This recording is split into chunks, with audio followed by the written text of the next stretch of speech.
German playthrough that was hosting here. I don't know how many people went off to go watch that instead of mine. Eric is rating me with a party of one. Whoa, how about that? How you doing, Eric? And hello, Arno. One-man army.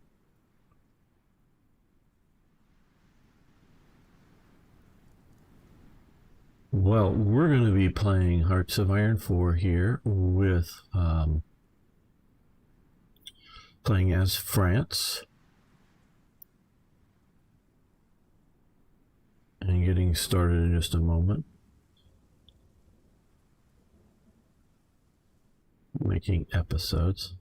So how things been, Eric? Were you streaming more War Thunder?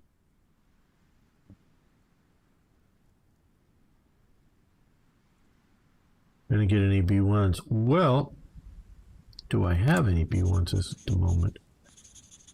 I should have some. But then again, I don't know how well this mod is doing. I guess I don't really have any. I will definitely look towards that for sure. We have to figure out our research technology here. Okay, currently we have the Char B1 researched, and 37 will be we can research the Char B1 bis.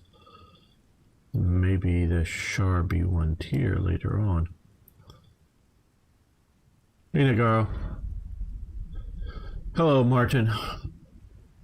Yes, France we're looking at.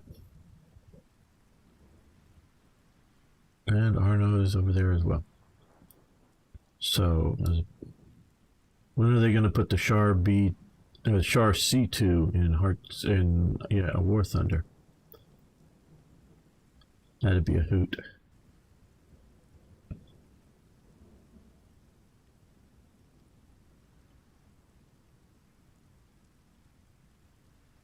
The French do love themselves land battleships.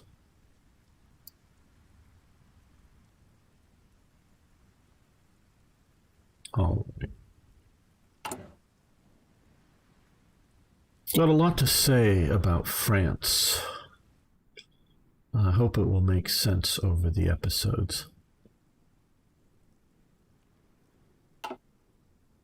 And we'll start making one now.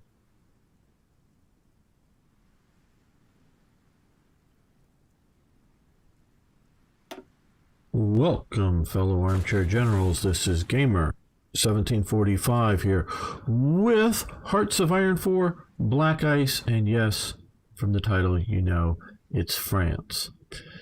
I'm going to be calling this series, I think, French Folies 2, because I've much older, I mean, well more than a year ago, a French Folies series, and I name it that, sort of, you know, French being doing follies, or what are perceived as follies, and we'll be talking about that. And then, of course, also the allusion to the Folies Bergère, the sort of Paris nightclub, if you want to call it, I guess. So, better tanks than Germany. No, I would disagree, Martin. But before we get into that, and I will get into that in just a moment, I really would love this series to be a great hit. YouTube's a bit of a mystery, but I know if you hit that like button, whether on the live stream now, if you're watching, and Scooter's here, hit the like button, watch some of the video, even if you can't watch it right away, just popping open any videos that comes up and watching a few seconds and hitting the like button really helps. Sharing helps so much when you hit that share button and share it out to some sort of social media. Yeah, I know they can be cancerous, or some, you know, wargaming video game forum or whatever. So please help out my channel. Really do appreciate that. Okay, France had better tanks than Germany when Fall Gelb happened. That's Martin Smith's opinion. And in some metrics, you're right. As sort of standard, generally speaking, for their modern tanks, they were still running about 1,000 FT-17s left over from World War I and the immediate post-war era. But their modern tanks generally had thicker armor, yes. Some of their tanks, the Salma and the Char B-1 Bis, had better guns, absolutely. But does that make them better tanks? Well, better than the Panzer Is, absolutely. You know, maybe better than the Panzer Is. Panzer Is are way overpowered in War Thunder for several reasons, but yeah, the one-man turret. That's Eric is already. I mean, Eric knows French tanks, you know, is already alluding to one of the serious problems of a tank. Okay, a tank is a cooperative endeavor. An artillery piece and crew is a cooperative. Yeah, one guy can do, well, at least once the gun, depending on the size of the gun, even a small enough gun, one guy can do everything on an artillery piece. Absolutely. But, and one guy can do everything on a tank. But, you know, drive the tank. Oh, I see somebody. Get out of his seat, climb into the gunner's position. Oh, oops, I forgot to load the gun. Get out of the gunner's position, go get the ammo, stick the, you know, he can do all of the things, but obviously it's going to slow it down. Similarly with artillery, proper artillery is, as they call it, a crew-served weapon. It's a crew. You know, getting it unlimbered from, you know, and I'm not thinking about self-propelled artillery, but that's another thing. You know, getting it unlimbered from whether it's a, you know, horse-drawn setup or from a truck or whatever, getting it unlimbered, pointing at the enemy, and, you know, handling the shells, doing the aiming of the piece. It's a crew. It's not like a single guy with a rifle. And so how well a crew can handle, excuse me, a tank is an important thing. And that's where French tanks fall down. Their great majority of tanks are the R-35 and the H-35, and then they're sort of, particularly the H-39 is just basically the same thing as a H-35, but with a slightly better gun on it. Is that they're two-man tanks. So the great majority are two-man tanks. Now, one of the things, and I get this from the Chieftain, a very good source, one fatal flamethrower stretch. Oh, fatal flaw over stretching their supply lines. Yes, absolutely. But that's different. That's a different question, or a different thing. Supply line stretching versus the tank. So you have two men in a French tank going. That the Chieftain says one of the big reasons he believes that they went with the two-man tank as their primary vehicle is it was cheaper. That you have to pay only two men, you know, cost-wise to drive the tank. I don't know where he gets that from. Now, he does definitely understand, and the France definitely had budgetary issues. But France is specifically setting up to have a mass mobilization army, not a small professional army. So they're already going with lots of people. So I don't get why you can't have more people, why it's going to cost any more to have more people in a tank. Yeah, it's going to cost to have more. You're going to pay 4 crewmen instead of 2 crewmen. Absolutely. But you have 1,000 tanks. That's 2,000 more people. Just take 2,000 people away from some infantry unit somewhere and put them in tanks. So I don't buy that. That's what he's saying, and he may have more documentation on it. I think it's the sort of victory disease that you're seeing with France everywhere else. France works very hard to perfect World War I fighting after World War I is done. And since, in my opinion, and I think most people's opinions, the best tank of World War I is the FT-17. Well, I think it's better to look at it here. Here, this little guy. Now, there's two FT-17s. One with a Hotchkiss, basically a 30 caliber, 8mm Lebel, but basically a 30 caliber machine gun, and the other has a little low-powered 37mm cannon in it.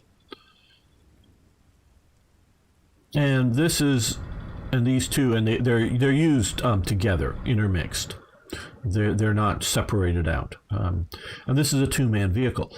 I think they're just simply coming down the road here with the R35, the H35 from Hotchkiss, the Renault 40, and the Hotchkiss 39.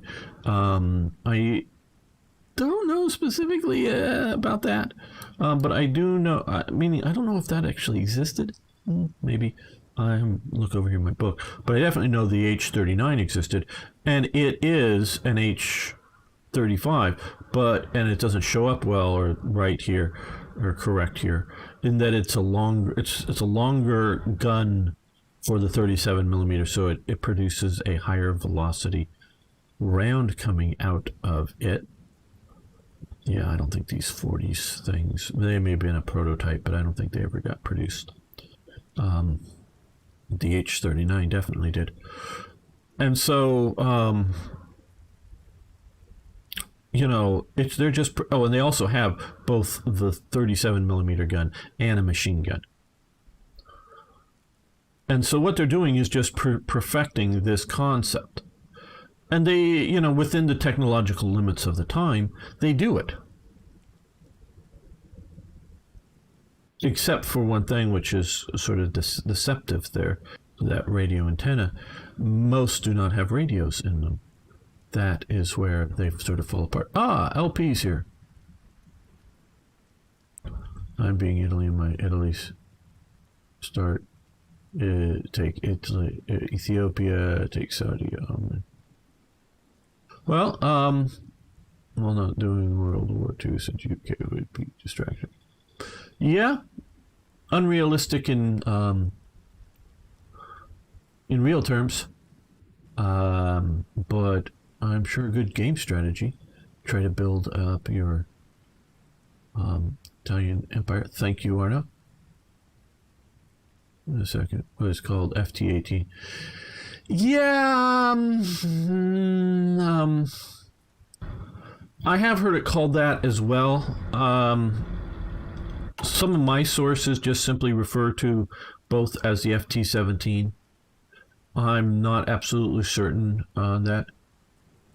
Oh, yeah, no. Yeah, gameplay, it sounds like a good one. Good thing. That, to me, means game broken, because you shouldn't be able to do that. It's the only non-colonized nations, yes. Now, Iraq, of course, was colonized by the British in a somewhat indirect way.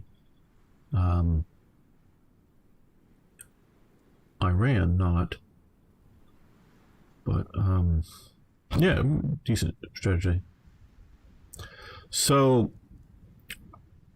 I think they were just in the mindset of, and they didn't, see now, the Italians got a hold of at least a few FT-17s, and they go, yeah, this is really cool, but we could put a faster engine in it. And so the Italians are sort of sports cars of tanks, and this was way back in the, I don't know, 1918 to 1922 type period, maybe after the end of World War I for some of their production, but immediately following World War I, they produced really fast. And they're, you look at them and they're different almost in every aspect, except that they're the same in that they're, two-man tank, small turret. It just, they don't try to make it a faithful copy for parts to switch back and forth. They just, this is all good. Let's just do it slightly different. I think they had higher front wheels so they could go over objects, better in front. So it's just a tweaking of this concept. The Italians, so they got, they're the go faster. The French don't. The French, they can make these things go faster. They go, hey, the speed of the FT-17 worked in World War I, so why go faster? So they're perfecting, in many ways, World War I. Now, unfortunately, they end up fighting not World War I again, but World War II, and it doesn't work out for them. And so this is harder to see out of. Very few of them have radios, where basically in 1940, every German tank has a radio in it. Maybe some of the German tanks only have receiver units, meaning they can only, get what the platoon or company commander is saying, but they all have radios in them. Radios are rare in French tanks. They have, if we're looking, I've sort of put the Panzer ones as sort of, oh shit, we need more tanks. We don't have enough modern tanks like the French were using the FTs. In World War II, in a similar sort of vein. And I'm going to have to retitle this episode as a talk about French armor, and then we'll make a new proper first episode. But so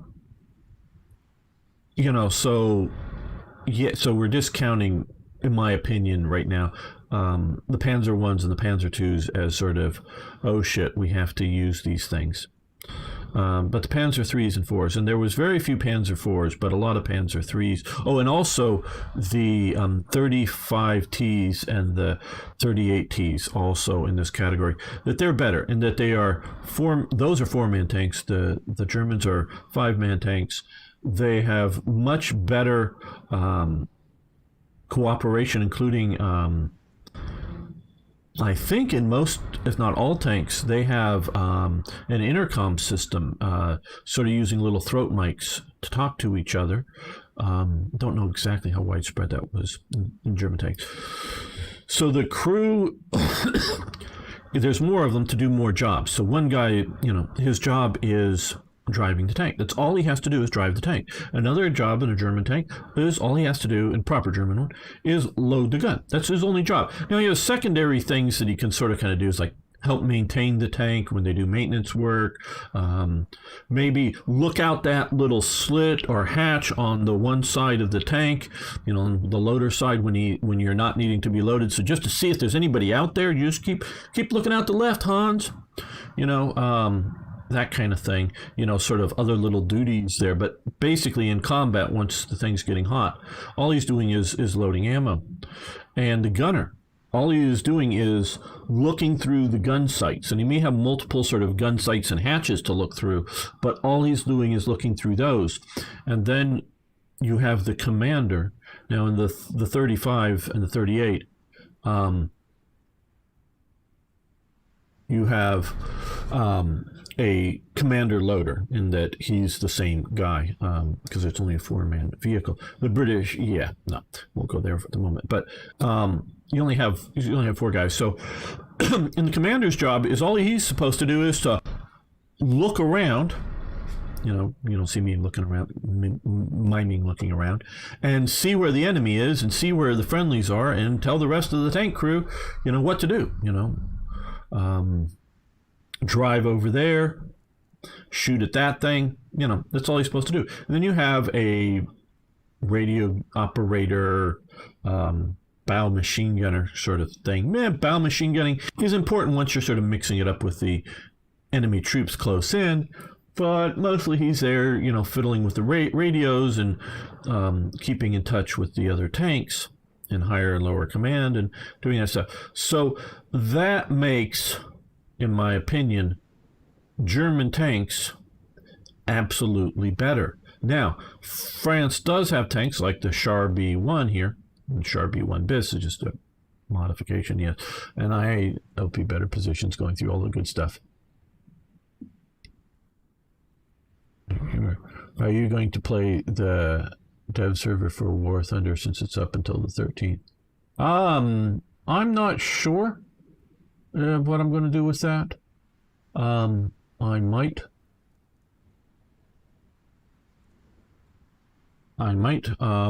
But tomorrow I'm going to definitely be live streaming and probably want to do it as a group. And since I don't think everybody can get in on it, I don't know that I would do it then. I'll see what I can do. I can maybe make a special video there. We'll see. I'll see what I can do. Sometimes though they state it when it's up and when it's down, and it's not up or down when they've announced. So, hello, Toy Jet. So yeah, the Char tanks are basically, from most angles, impervious to German tank rounds.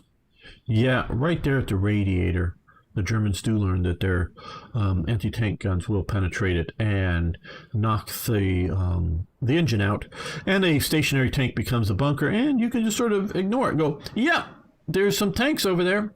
We have some machine gunners sort of hiding that if they jump out of the tank to try to like fix it or something, or a repair crew comes up, we'll machine gun them. But otherwise, we'll just let them park there. You know, you can just go on and ignore them. They don't have to, combat them. And the Germans also used the Flak 88s as tank busters against them that worked in just about any angle, any location, blew them apart.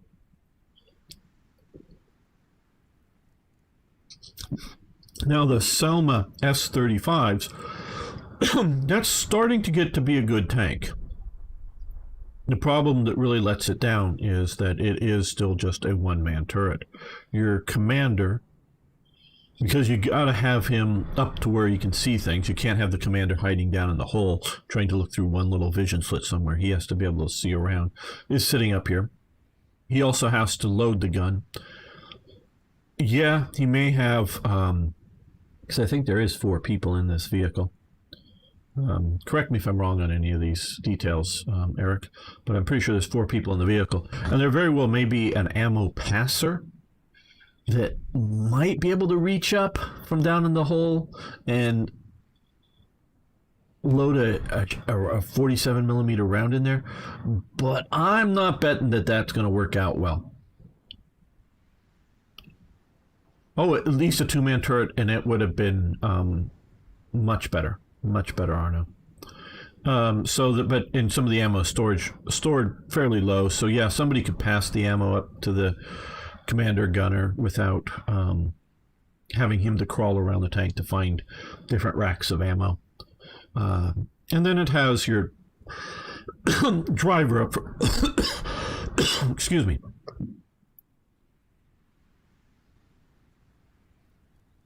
Driver up front with a second human radio operator. And so that is a much nicer. Oh no, Corona. I hope not. I'm sure not the Ebola, but I hope not Corona. So, now mechanically, I think the R-35, the Hotchkiss, and the Salma are reasonably sound vehicles. Ergonomically, where the sort of the engines are and transmissions running through the center of the cabin and whatnot, might not be the best, but mechanically they run fine. The Salma is a bit of a bit of a cavalry tank, so it goes pretty fast. So it's not a bad tank, especially for a 1935 era tank. It's not bad, but it doesn't come to being good. Now, the U.S. has the advantage over everybody because most of their tanks are being designed in 1940 after the fall of France. So they've already looked around and saw what happened and go, oh yeah, we need these light tanks, we need these medium tanks. And they sort of, learn from everybody's mistakes. France doesn't have that, opportunity. They get there. So yeah, in this special episode about French tanks and their problems. And that's just, you know, how bad it all is. Difference between and the D5, the Salma S35, and the Renault D2 bis Chungus. Yeah. Now, to guns on the tanks, which is another important element. The Salma has a 47. The Sharby one also has a 47, and then it has the 75 howitzer down in the hole. Those are pretty good. The 47s are pretty good guns for the era, for the very late 1930s, the very early, 1940, 41 era. They're good guns for that era. The Hotchkiss, the 35, and the Renault 35, the R and the H35, have literally the same, some of them at least, if not all of them, have literally the same guns as the World War I Renaults, FTs, whether you want to call them the 18s or the 17s. The main guns, in that they specifically, as their, and this is where budgetary issues come in, not just to say use the same ammunition or the same gun designs. They are either pulling guns out of what are becoming, disused FTs, or they just have more old gun barrels, gun sitting in storage that they're using in these newer vehicles. So they're literally using World War I and immediate post-war period guns in these tanks, and that they're very, very low pressure 37s. The at least the H39 has a longer barrel on it and a slightly bigger powder charge behind what I believe is the same actual projectile. It's a bit, so it develops a higher velocity out of it, so it does a bit better, but particularly and it's about 90% of the well, at least 80% if you include even the Chars and the Salmas. About 80% of the French tanks, if you include all the FT-17s, have these low velocity 37 millimeter guns that will have difficulty penetrating German armor. Not impossible, no. And it depends on the round too, and how much of what rounds they have, armor piercing rounds or just high explosives. So it is not a good gun in these terms. So yeah, the 47s doing good. The 37s mostly are bad.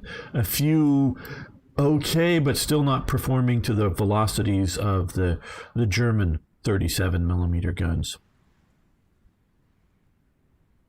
I'm going to do this.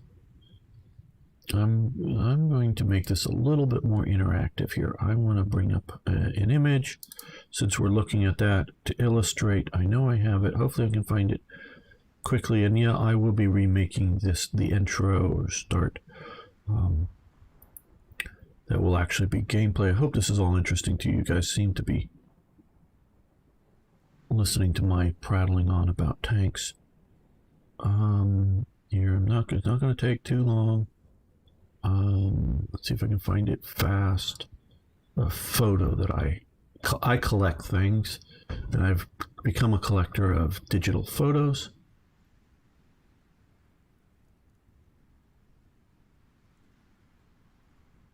But I also collect actual things, and right now I'm looking for a digital photo. Where is it here? And I try to, categorize things so that I can find them. And so I'm looking through. I know where it is. I know where it is in which folder. But how quickly can I find it in that folder is the question, because they get filled up with lots of stuff. that will illustrate my point greatly. Going through the second time. This is taking too long.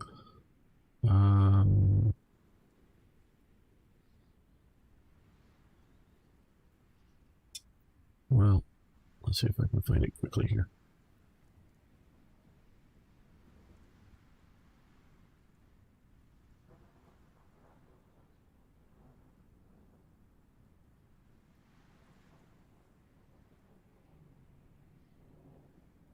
Oh, you're not moving fast enough. Okay.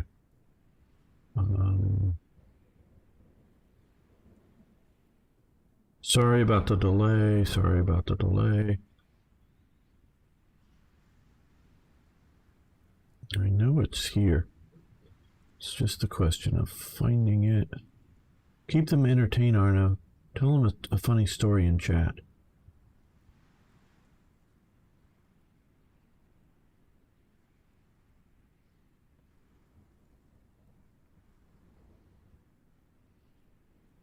You can tell them the myth of Denmark. Shouldn't be this far up. Okay, well, how is this being currently put by date? That's what I should have done.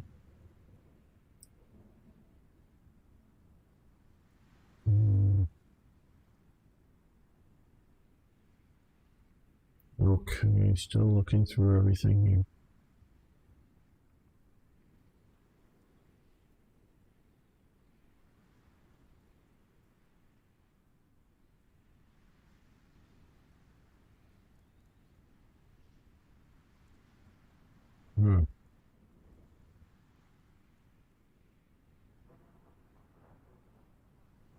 It's a really good graphic if I can just find it. Here we go. There we go. There we go. Yeah, let me change it.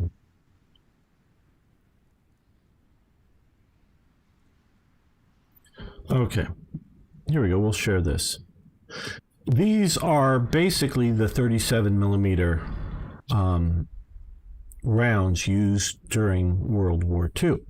Somebody's collected these, and it's a really cool collection.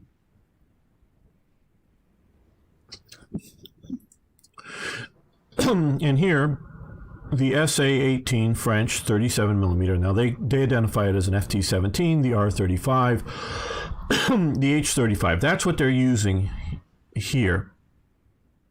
That's this round. This is the SA-38 37 millimeter, which is the upgun if you're upgunning the R-35 or the H-39. So you can see that there's a lot more powder behind it. The shell looks longer. It probably is. I mean, it's sticking out further from the round.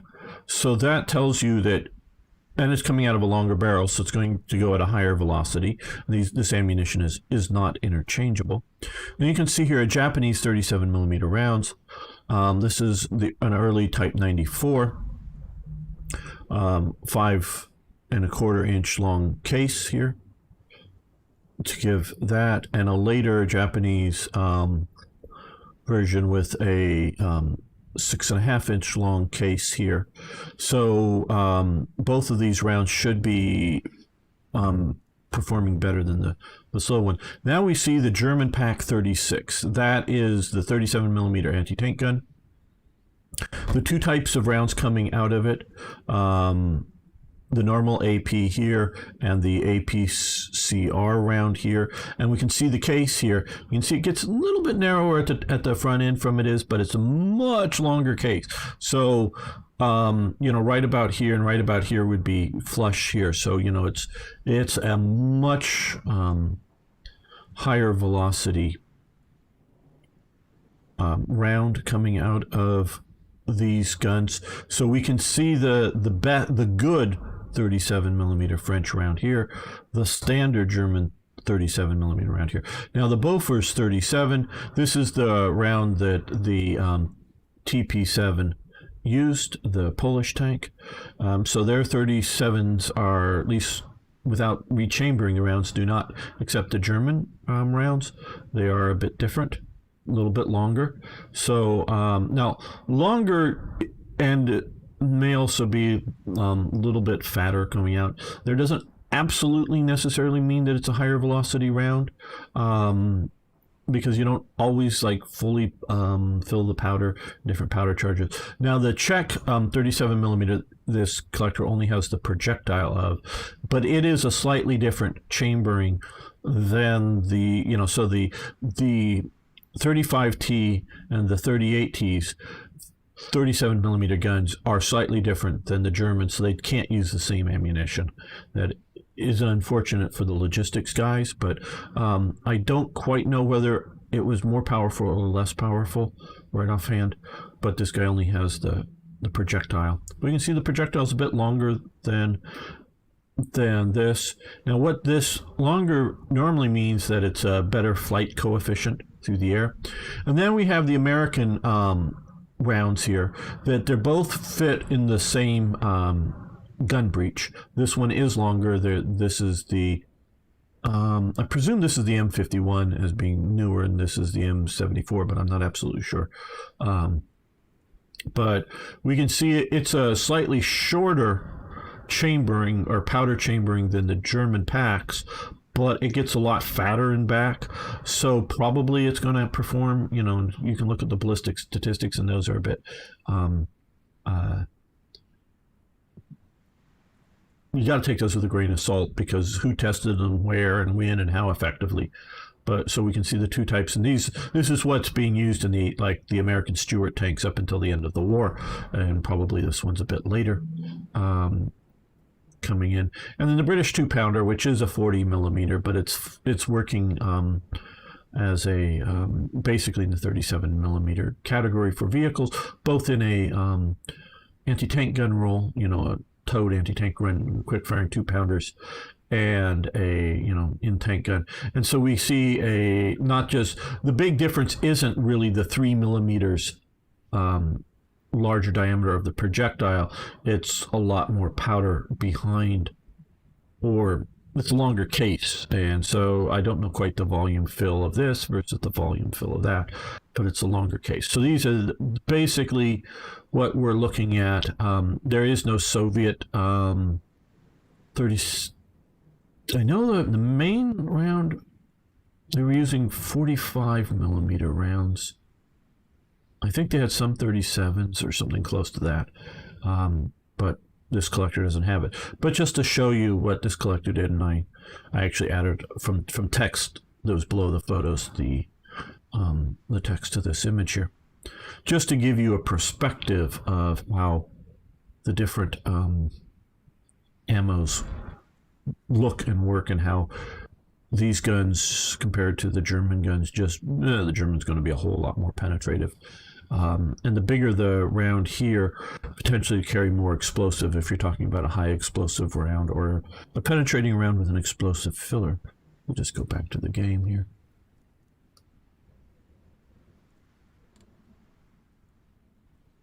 So, yeah, I hope that was of interest and worth my time to show you. You can put in tank. Okay, yeah, I'll put in more talk on the Discord server. Arno, would you like to, in both, it's a little harder for me to cut and paste into the things, paste a link to our Discord server in both YouTube and Twitch? That would be good. Cool. You can put that in there. What I really like about that one particular picture, because I have other pictures, but is that they are all physically sitting next to each other, so I don't have to resize, you know, and for comparison. Because that's what's really powerful about that picture, is that you're seeing them sized exactly equally as thanks, Arno, as they really were. And so you know, it's not 100% of the story, because you can have a round that's a high explosive round that won't penetrate very well, or you can have a round that is an armor piercing round, but it's just not designed or made with like good, you know, it's just sort of junk steel versus a super high quality steel with lots of tungsten added into it. That's going to penetrate better. You're coming out of the same powder behind it. Not going in there, but I think, not absolutely sure, but I think the two 50 millimeter guns the Germans used in the Panzer IIIs shoot the same ammo, I think, but it just, they have a longer barrel on one. They went to longer barrels, so that the longer barrel has the ability to build up more pressure before it leaves, so it's going to perform better out of it. So it's, the actual physical gun does matter as well, not just the ammo's coming out of it. So there's a lot of variations, but that just sort of shows you what's going on in the world. And some of those, like the Stuart tanks, which, yes, they did, the Chaffee, the M24 was coming out and starting to be used, by the Battle of the Bulge type era, but at the very end. But they were still using lots of Stuarts to the end of the war. So those two American 37s were in frontline service in a reconnaissance role up until the end.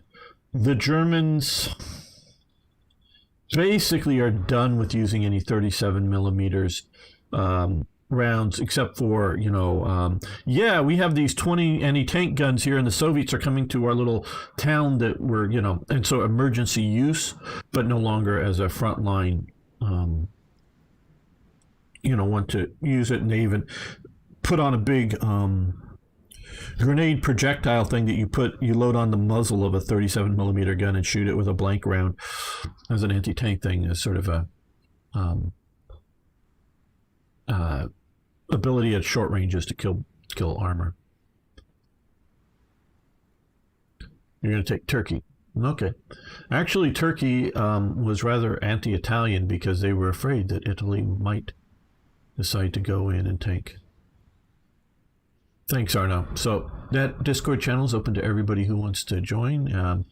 It's a getting better and better place to find either squad up with people on War Thunder or find opponents for Hearts of Iron. And I will either, because I did make a room or a text channel for IKB to post train railway videos. And if something more technical, you can always get Eric to help me.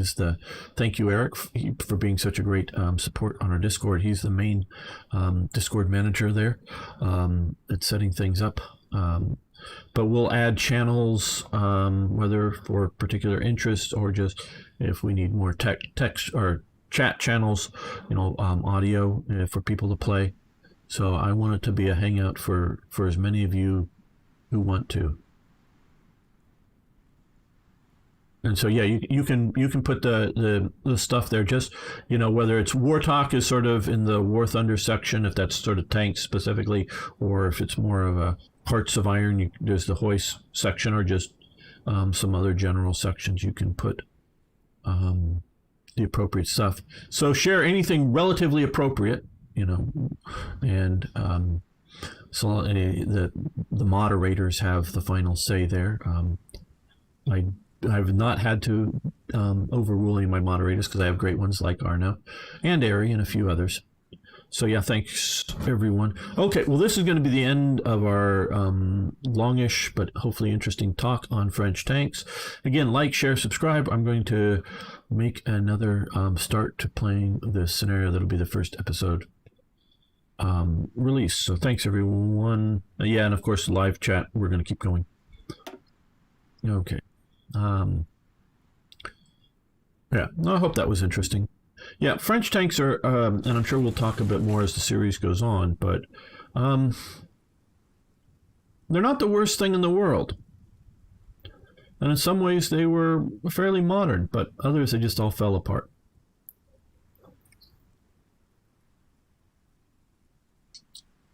Now, of course, the Germans used every last one they could get their hands on and keep running, which tells you something.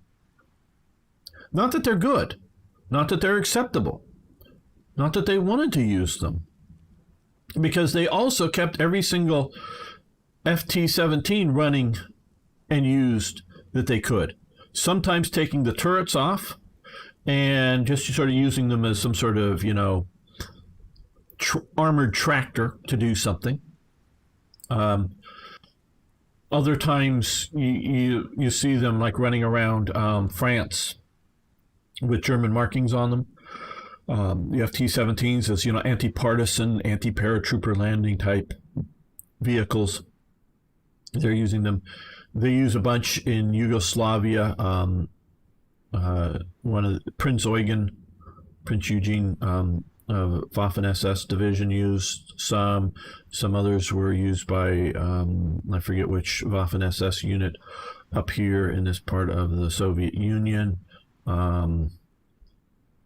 So yeah, they use them because Germany can't make enough tanks, and weapons are useful.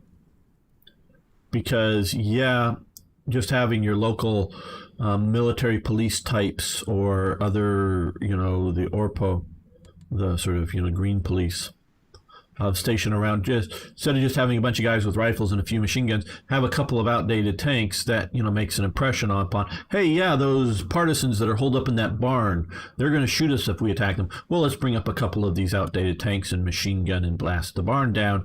We won't lose anybody. So that weapons are useful, even if not anywhere near the front line. So but they were using them. The Germans, that is, some of the better stuff, in, if not first-rate units, but in sometimes frontline service, but definitely in active combat, in Yugoslavia and anti-partisan type roles.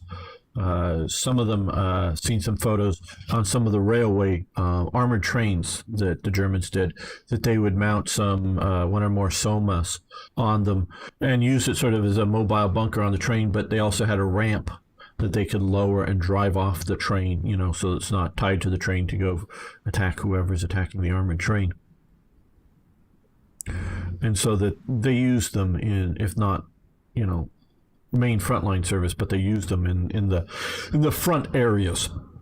So okay. Hopefully this is working. Fortunately, the live stream isn't the most healthy. Okay. Welcome, fellow armchair generals. This is Gamer 1745 here, and this is the real start of the French Folies 2, my playthrough of Hearts of Iron 4 La Resistance with the Black Ice mod, and we are playing as France, and we're going to look at the follies of France, because France could have defeated Germany both at multiple points during the history, as well as in 1940, when we see the the actual sort of invasion of France. We're going to start here and look at I guess we're going to start with doing the R35, research that in the tank. I do like the way they've sort of developed these companies, because you can't overly specialize and push ahead too fast or too concentrated on things, like I have a tendency to do. Now, I don't know what I should do for ships.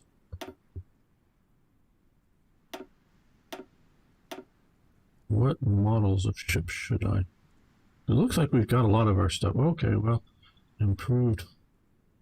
France doesn't need a carrier, though, because we're not really going to... And this series here, we're going to look at, can we hold France? Or either, can we defend France? So I'm not worried about the Pacific. Maybe stay on for the Free French if there's enough interest, but quite honestly, I doubt there will be. Okay, mine warfare. We'll do mine warfare. Better landing craft, yeah, hi USA man. I did see that, but where would I use it? Maybe for invading Italy or something. I don't know. I'm really trying to. I did see that. That is not a bad choice, but indefinite. If I was playing Germany or Britain or something, that is more where I would look to. Okay, so. And I do not know French air well at all. I mean, I've heard of some of these aircraft and names, and like now the Martin, that's an American design. And Hawk, I don't know, is that British? But yeah, those are all way too early or way too later for us. Guess we'll start with this.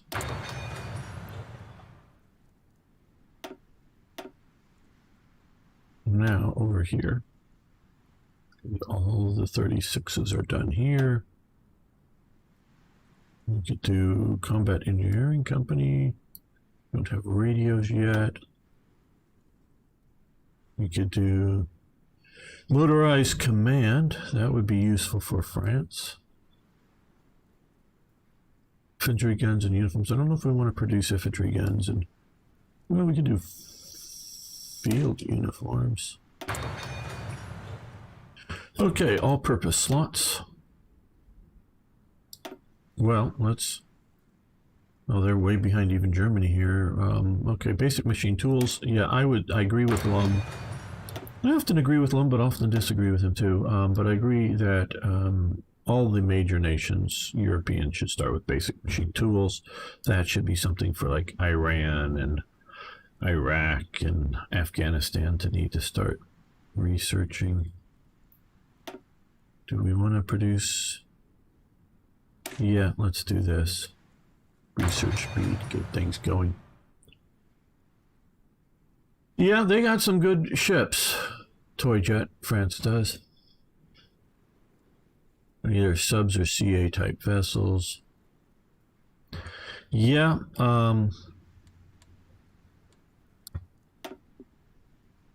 let's look at our De Gaulle strategy, Girard plan, naval construction, expand the new Air Force, social reforms, tools, modernization, 2 times bonus,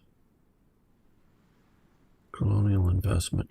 Now, some of these colonial investments, especially like Algeria, that will help us directly. Rearmament, economic reforms,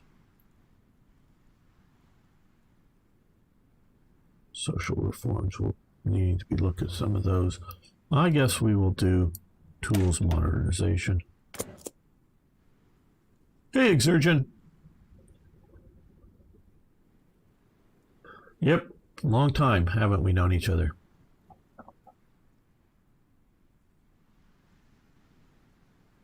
How long are you live? I'm going to live streaming approximately 4 hours, and we're approximately an hour into it, so approximately 3 more hours.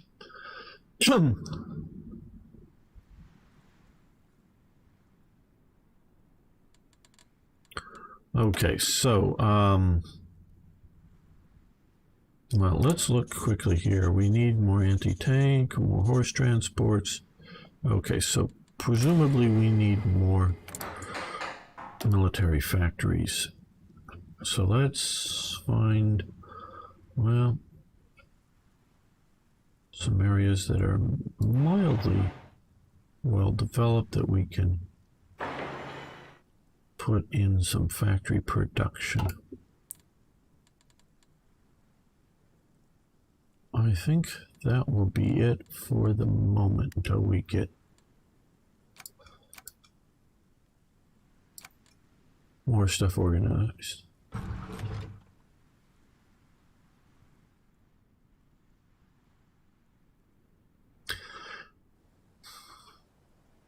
Now let's also move up. Okay. Let's see. Let's stop the clock here.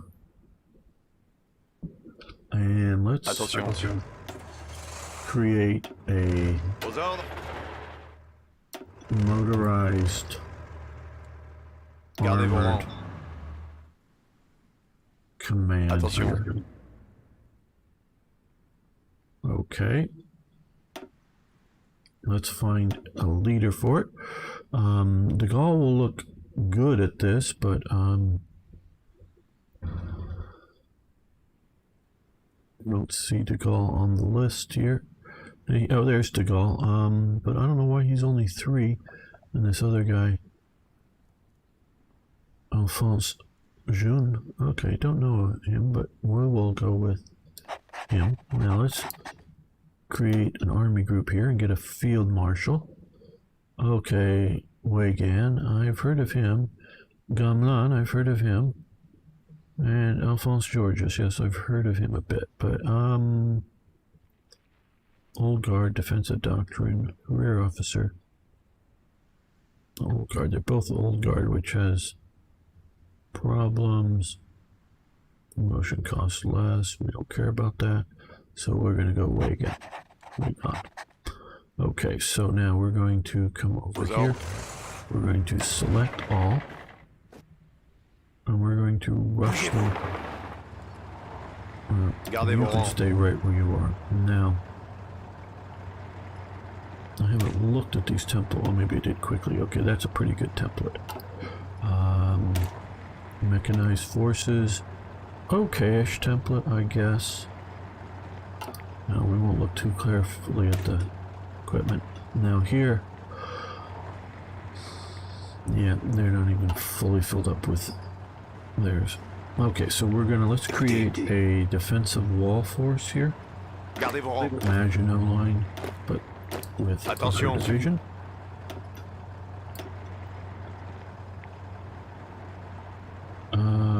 Trickster.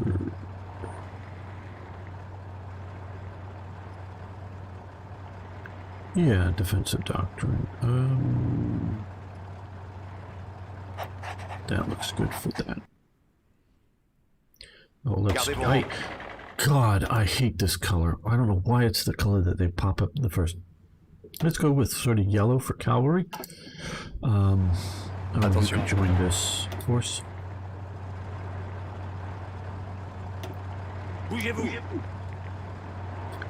And you could join this force as well. Has anybody figured out what I'm trying to do yet? Okay, now for another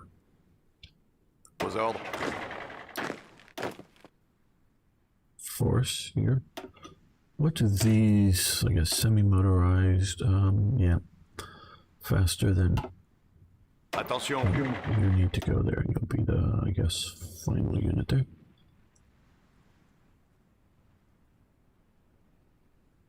Oh, Scooter's going. Oh, sorry to hear you're going. Not looking up at the chat, Scooter. Enough. Yeah, you come to. So has anybody figured out what I'm working to do? Gardez vos rangs. Écoutez. Vos ordres.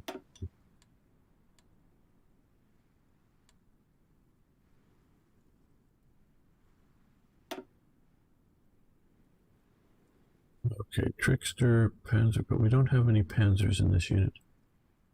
Turkey's about to die. Good for you. Commando. Offensive Doctrine, you just may get the Logistical Wizard. No, I think we're going to go with you.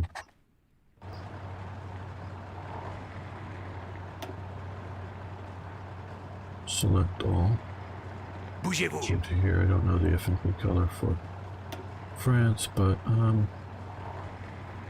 let's go with blue. The old blue trousers that they used to wear. There we go. Now, yeah, let's grab these. Create this force here. Do we have a particular mountain leader, or will we use Anton? We'll call him Anton here. I don't Unless I've heard how to pronounce some of these French names. Oh, Fortress Buster. That's an interesting option for what I'm thinking of. Yeah, Fortress Buster. There we go. He's going to get that because he's going to watch the Italian front here. Écoutez. I guess we will have him. Okay. Attention. Aux ordres. He's full up. Watch, Gardez like I say, the Italian front, so we need to have some other forces here, but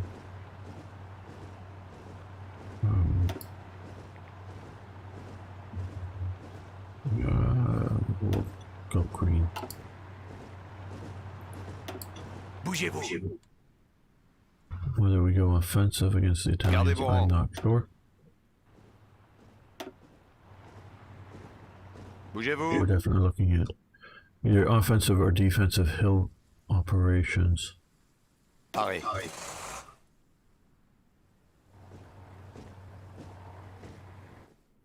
You Aux ordres. here's the C.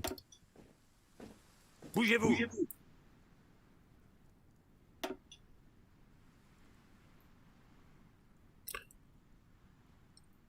Well, sort of, Toy Jet. What I'm looking at possibly doing here is, Attention. is if we have the opportunity to oppose the French forces or the German forces occupying the Rhineland, we're going to take it. Arrêt. Okay, yeah, I guess we'll put you here. I know you're motorized, but we're filled up that division. And we'll just to get the bonuses for having command. Let's put all these and somebody else's. Yeah, it could just be that. And let's create a new hire because we have 2 more field marshals. There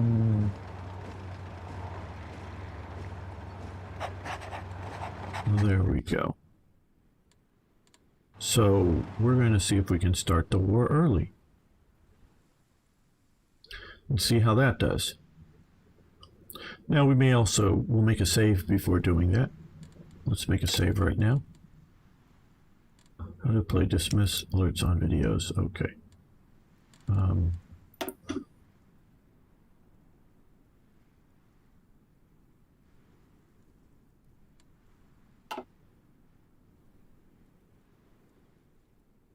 Spain joined the Germans, and I'm in the German faction, but not in war, so I can.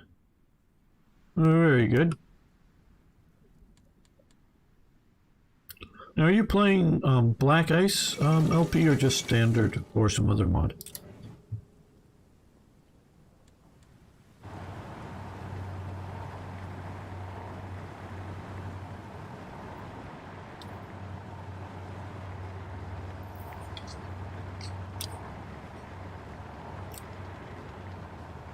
Vanilla, okay. Gardez vos rangs.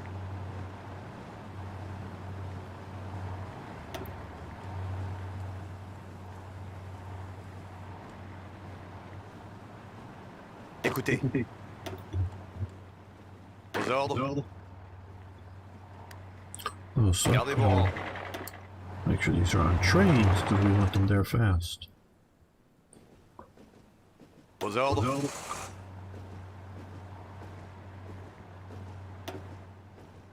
You can hang out here with. Bougez-vous.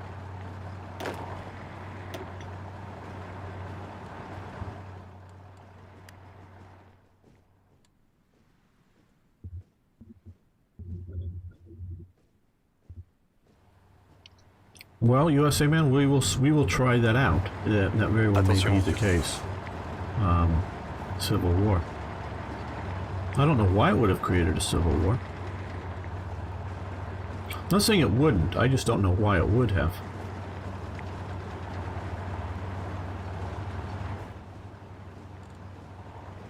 Okay, we're using up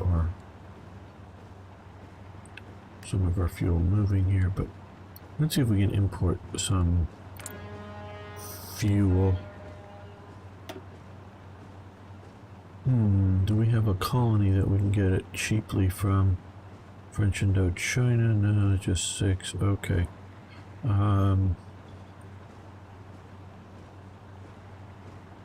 Let's get it from the US. Man, that's going to be painful, but I want more fuel reserves instead of being...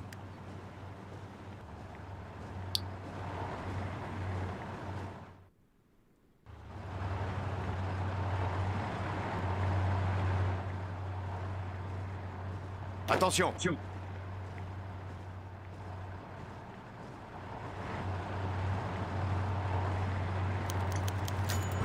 Kingdom of Italy abandons the naval treaty. Don't know why them abandoning the naval treaty hurts our political power levels so much. I don't get all of that. Attention. You come here. I really need to Attention. have this go via train, but whatever. Arrêt. Bougez-vous. I know that's why we're using so much fuel, but still. Gardez vos rangs. Bougez-vous.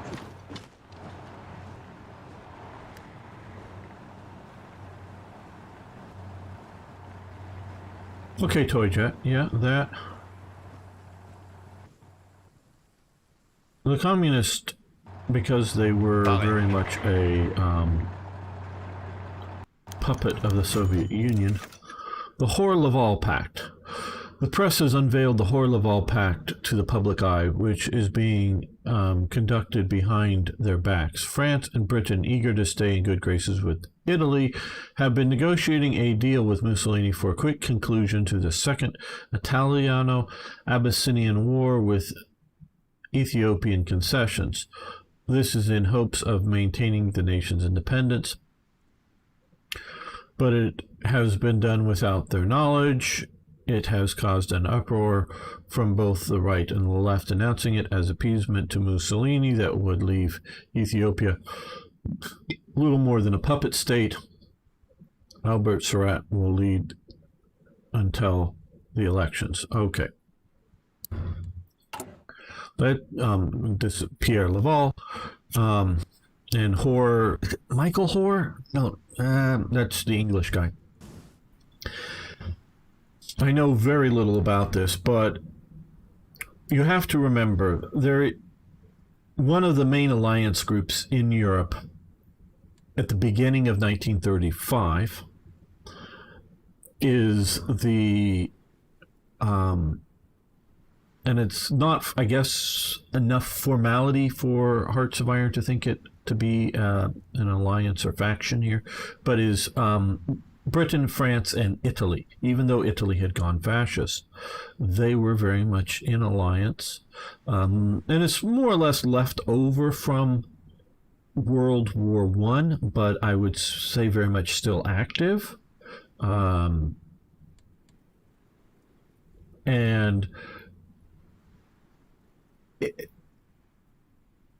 it's already to some degree weakening enough that Italy puts together the Three Powers Pact with Italy, Austria, and Hungary.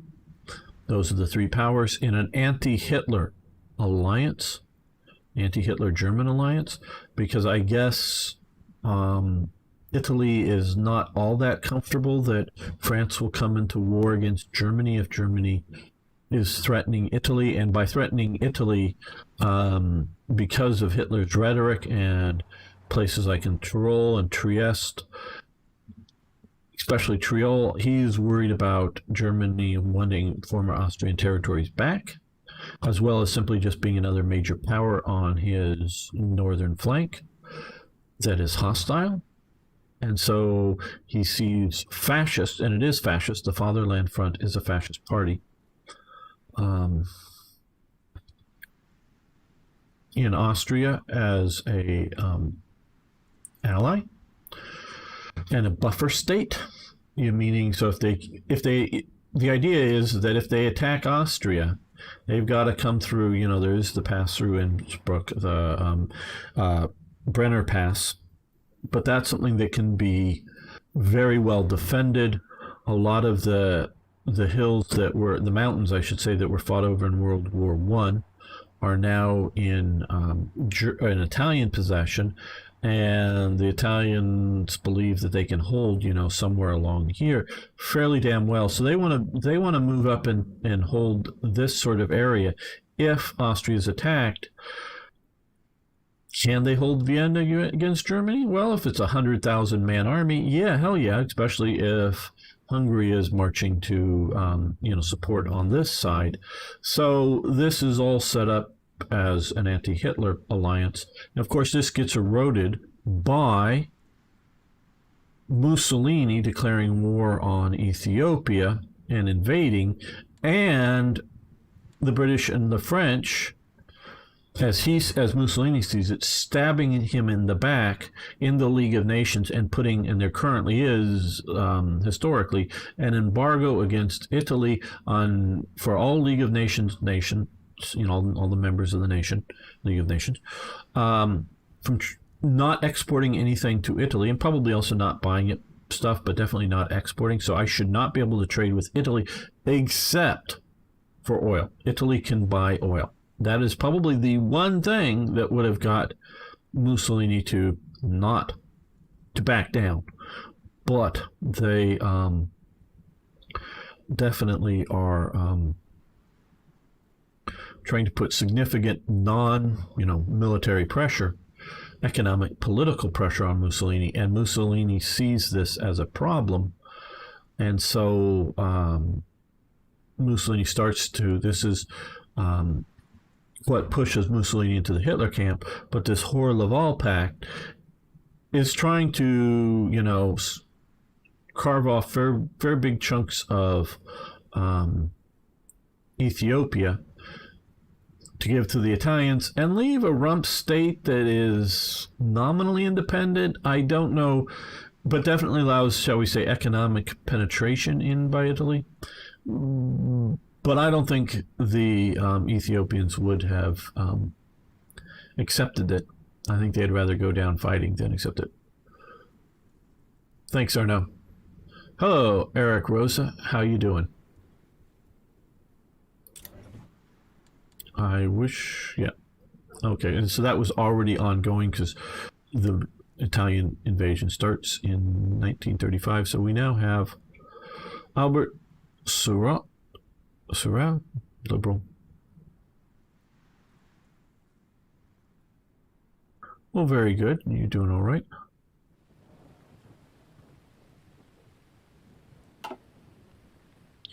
And so, like I was saying, it's trying to appease Mussolini, the Hoare-Laval Pact, while trying to still keep, this is, 35, 36, early 36, while still trying to keep Mussolini in a roughly anti-Hitler, anti-Bolshevik alliance. Okay, keep losing these 50 power. I don't... Good games. My Winter Olympics events were better. Build buildings indeed. Okay, tools, modernization, field uniforms. Tools, modernization. Okay, now we could do French National Railway Company. Okay, there's one of the following. We could do colonial investments. Maximum infrastructure. Loss less. That's pretty good. Get supplies out there. I'm not deciding that just yet. Atlantic Pacific protection. Well,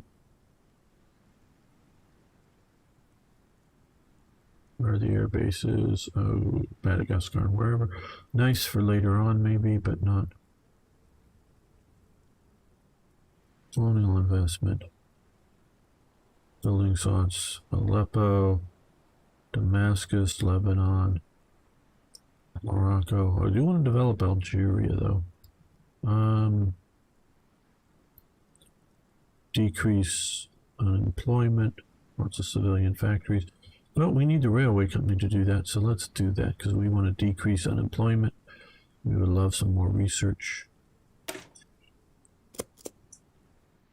Build more cruisers. Well, we'll look at the Navy in just a moment here. Okay. We've got better uniforms.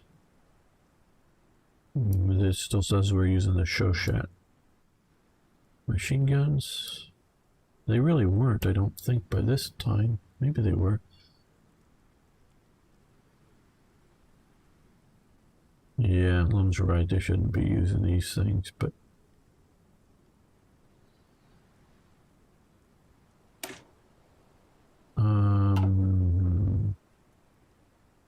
just motorize the commands. That's a reasonable thing to do. Now, our naval building production. Right now, I'm willing to keep obsolete stuff in production just to simply get it completed. Let's do this. Yeah. Just does any of these complete? Oh, that looks like it would complete August. Yeah, let's move you further up to the top. Make sure you're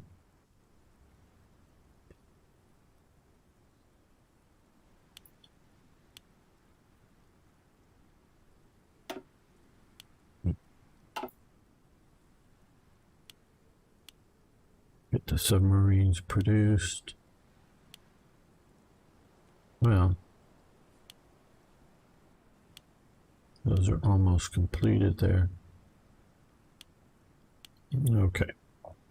Let's do a little management here. That is okay. Get it up to the top here. Get it completed out.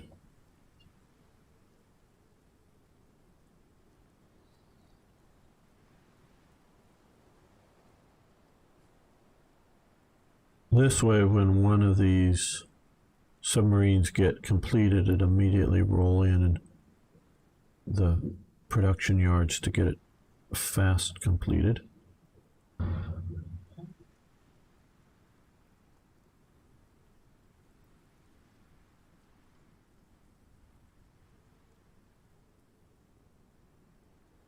Yeah. So I'm just looking at how much they're already, you know, the submarines are already completed.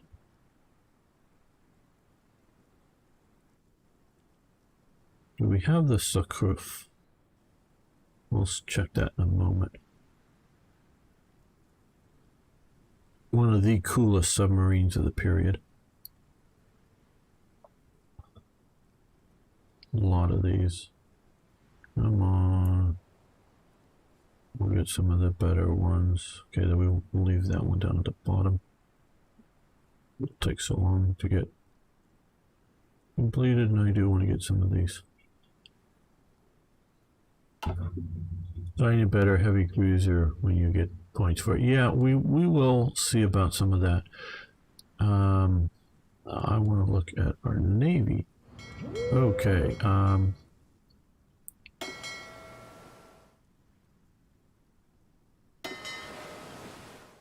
Oh, we do have the Sukruf. Let's see.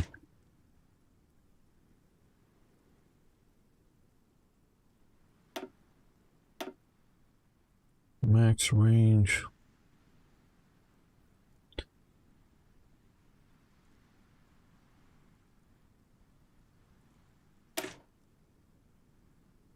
Yeah, you can see here. Can't really see on the image here. See, light attack, light piercing. Almost double the light attack and way more piercing because the Sukruf has huge naval guns on it. It's a huge submarine, one of the biggest submarines of the whole period.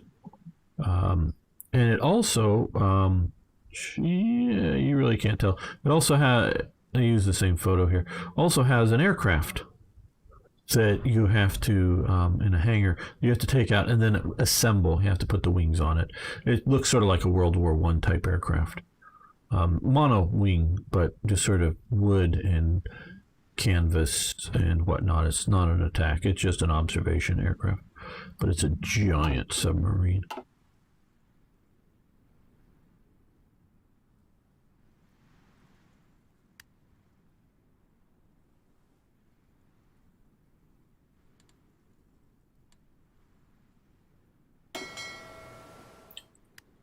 Let's look at our naval commands. Okay, this fleet. Admiral Sood. Darlan, well, he was basically the head of the French Navy, at least by the end of operations in World War One, or World War Two. You know, the signing of the treaty there. Admiral Nord. Where are you, Admiral? Pas de Calais. Okay, this force up here. Guess I don't care about you.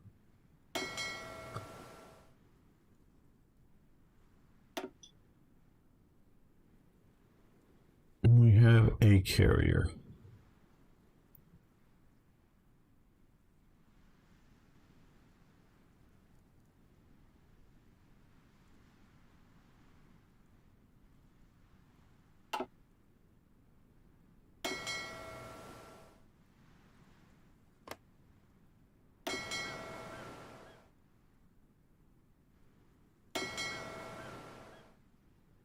Admiral Afrique. Battleships. Superior tactician, that looks like a good option.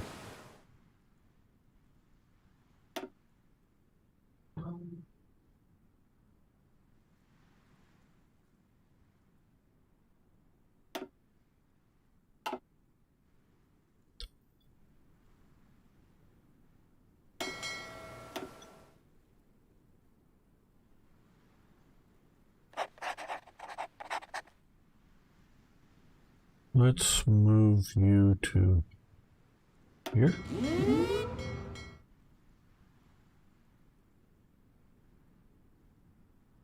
There we go.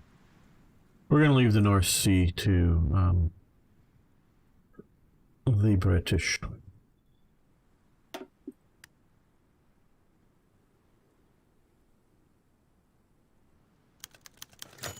Inflation. Unlock the economic tree. In 1936, France recovers slowly from an economic crisis that hurt the country in 1931. The unstable political situation, the high amount of unemployment, and the public deficit are already challenging for the government. Unfortunately, the fast inflation caused by de franc overestimate. I don't know. It provokes an economic crisis, and 2/3 of exports collapse. With the general capital evasion and resistance of some employers, the situation is alarming, and disillusionment of workers, of the worker class for politics is already huge. Okay, so we gain the spirit inflation, which grants us political power costs minus 0.6%, all building construction speed down 15%, resources to market plus 15%, daily opposition. Okay, so yeah, things aren't looking good for us. Now this is remilitarization of the Rhineland. Okay,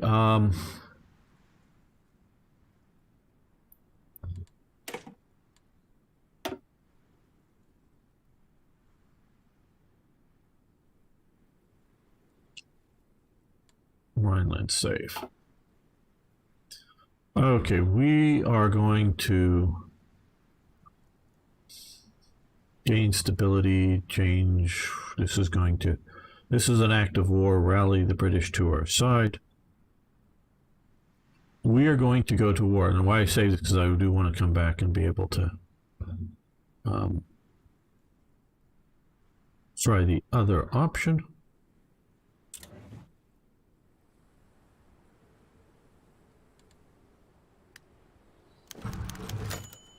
Britain refuses.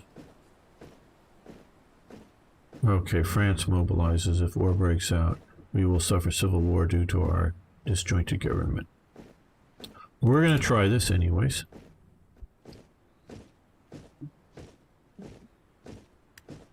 If war breaks out. Rhineland. Okay. So, very interesting. I'm liking this so far. After attempts by Germany to end the rules set by the Versailles Treaty and the remilitarization of the Rhineland, an ultimatum from France has forced them back down, or to back down, despite Britain's refusing to intervene with French threats to mobilize. If Germany proceeds with the plan, it quickly became clear that any military intervention at all was unacceptable. I don't know.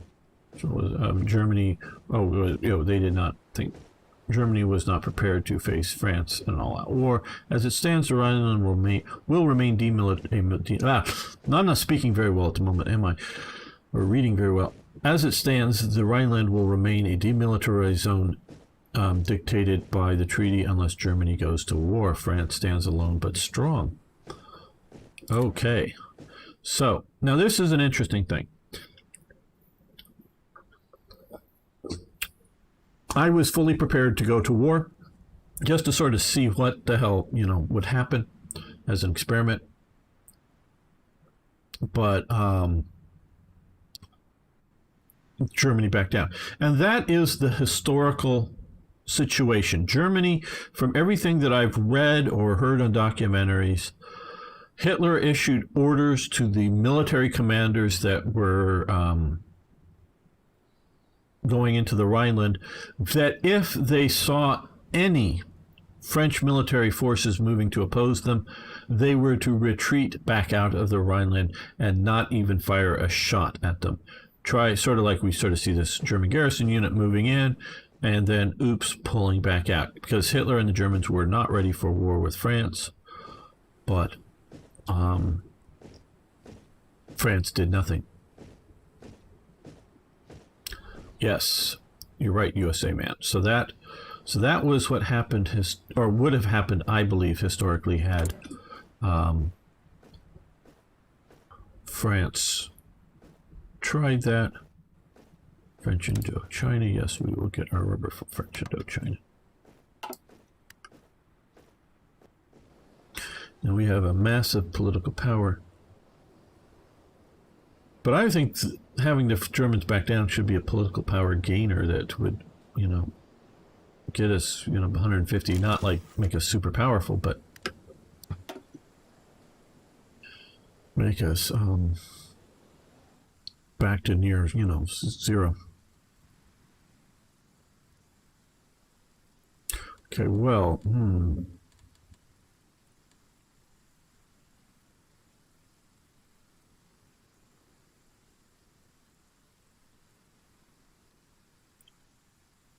Baton cross, promotion cost. Let's get a woman French spy. Seems like the thing to do. How should we use this, chat? How should we use our spy? Should we try to reduce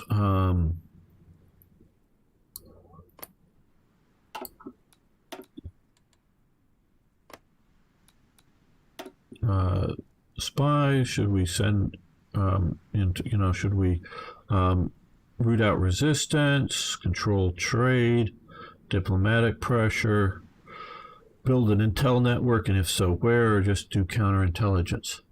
You guys have any idea? Because we could put around our empire a little bit. Out here, though, I don't see any. Try and get decryption from the Germans. Yes, that's definite. That was my first thought, but I didn't know if we wanted to do diplomatic pressure on, say, either the Belgians or the Dutch to try to join the Allies as a defensive measure, or if there was something creative more than just simply decryption from the Germans. Any ideas, chat? Go for the Belgians to try to get the Belgians in early. Let's see what we can do here. Okay, to apply diplomatic pressure on Belgium. Okay, we will see what we can do here.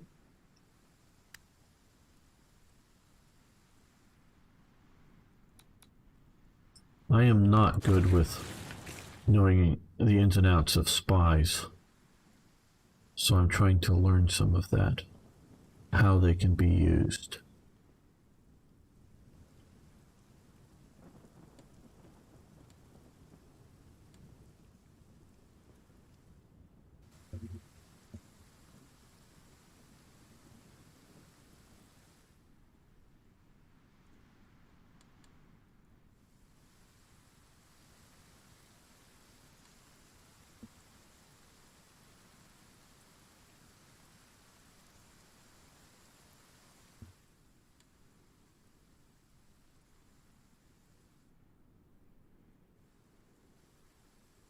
Gardez vos rangs. Bougez-vous. Bougez-vous.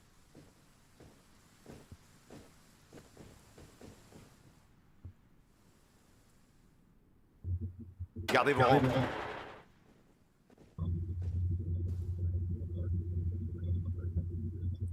You have division in Calais that you can. Yeah. Attention. I know he's up here.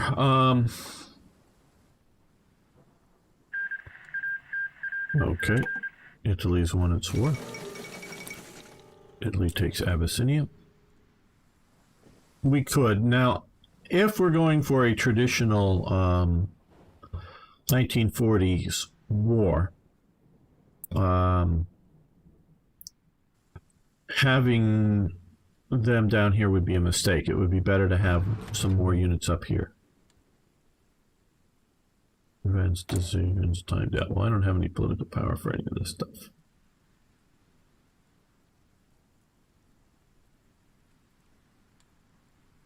In fact, I have negative political power.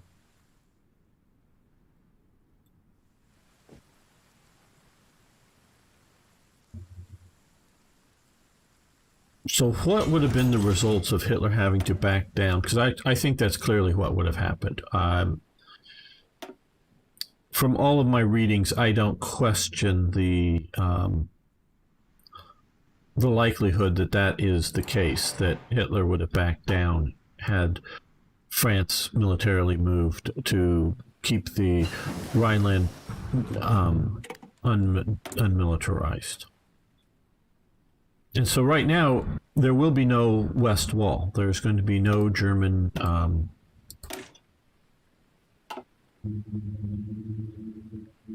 defenses there.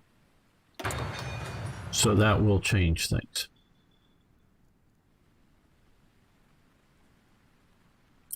Well, yeah, you have the river defenses and getting into place earlier with the Belgians, quite possibly.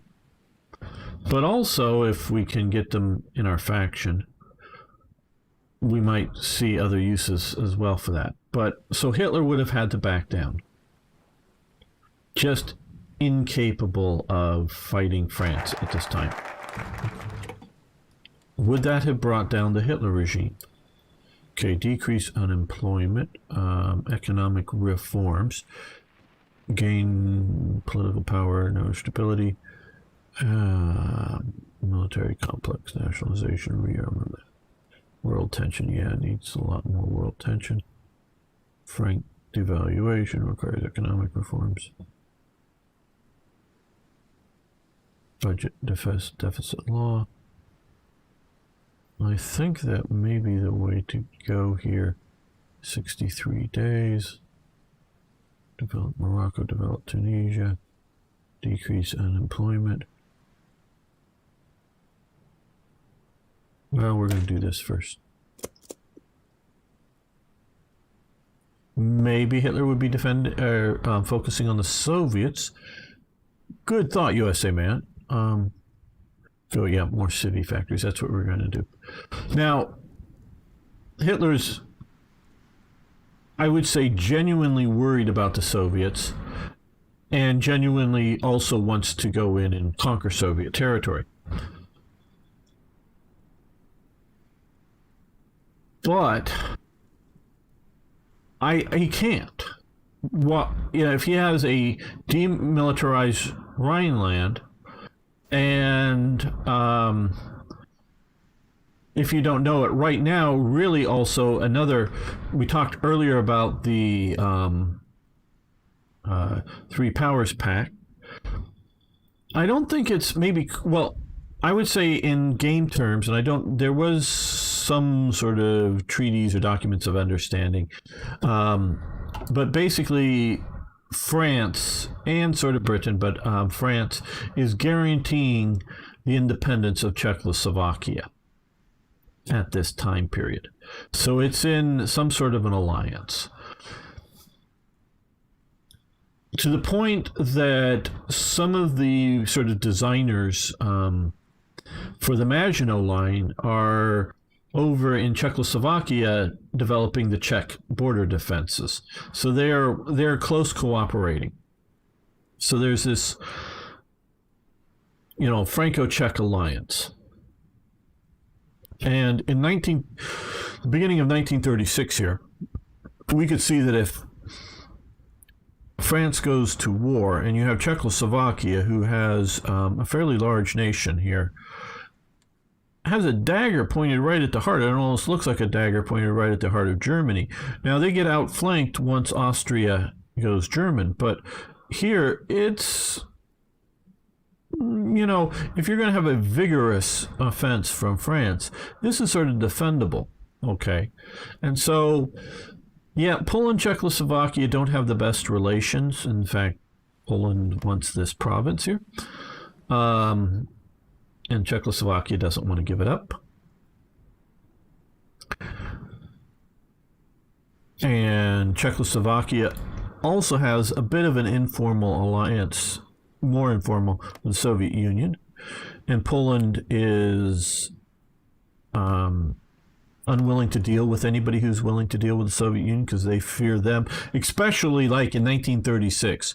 Remember, Germany is sort of breaking the Versailles Treaty and going past the 100,000 man army at this point, but not by a huge number. So probably right now, from professional army units, being very careful in saying that, Poland has a stronger military than Germany does at this time. Now, if you throw in all the SA units, and they mostly had rifles to give to all the SA units, Germany can defend itself better than Poland can, because all those SA are going to become, sort of like what later happens with the Volkssturm, but a little more organized.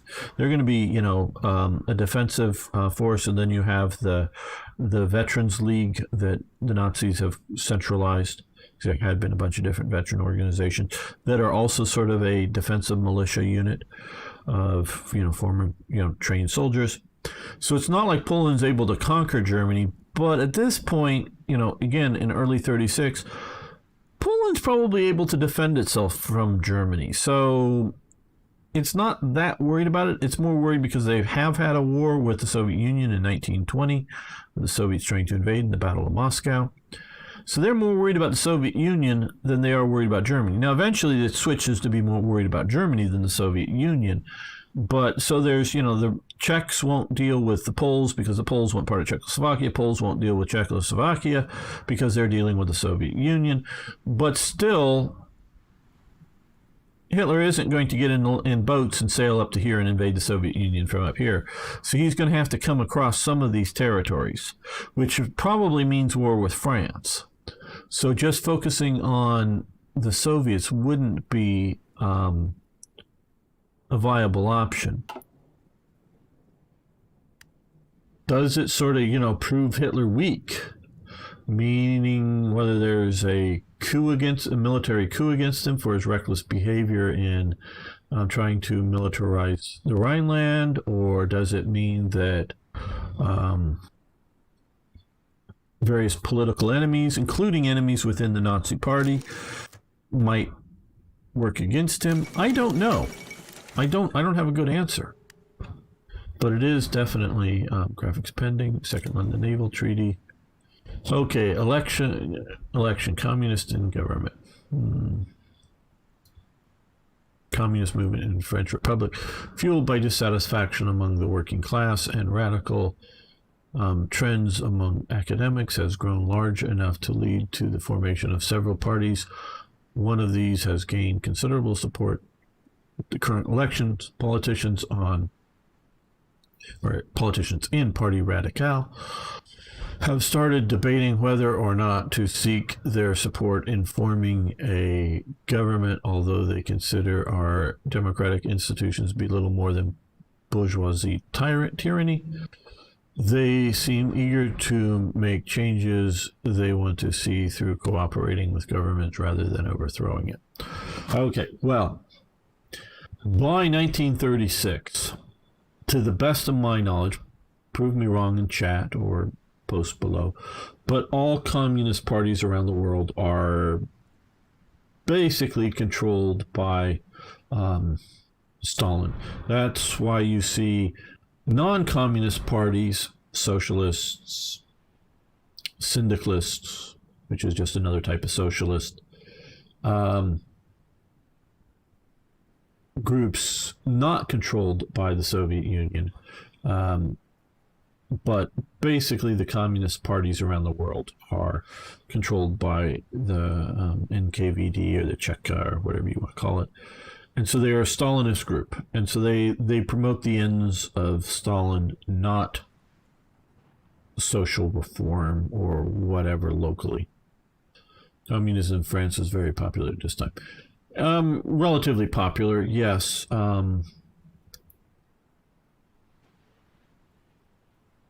Socialists were also fairly popular. Okay, reform rather than revolution. Broad coalition of democratic parties is preferable. Change popularity of conservative socialism. Okay, we're going to exclude the communists. Currently, they're okay. I don't know all these parties. Party Radical. They're the liberals. Federation Republic. Far right leagues. Yeah, there were a bunch of communists, so they're holding 16%. Agrarianism. Social democracy. Now there is and the people often misuse terms, and terms do mean different things. The same term means different things in different countries. That's quite true as well. But social democracy is, generally speaking, wanting a democratic, generally capitalist economy with a lot of social welfare programs, as opposed to socialists want a lot of state ownership of the means of production, but not, generally speaking, going as far as full communism. So there's a little where liberal is, market economies with minimum social welfare programs, shall we say, and conservatives, they're okay. So we're going to go with a broad coalition of democratic parties. Bring this back. No, not the. No. Bring this back. Okay. So they're down at 14%. Okay, so they've all pumped up a little bit. Another spy we can recruit. Good. The linguist.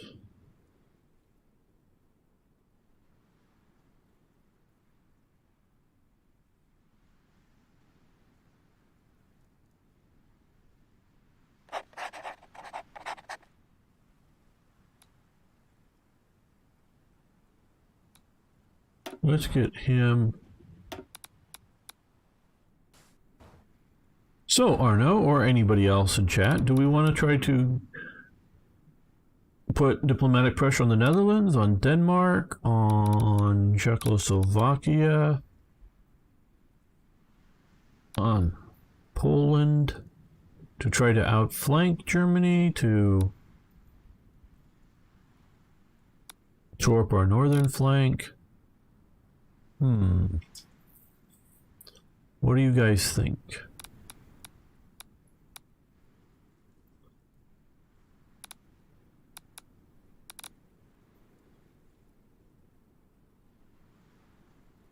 Well, intel on Italy since Germany has backed down. Use the Dutch.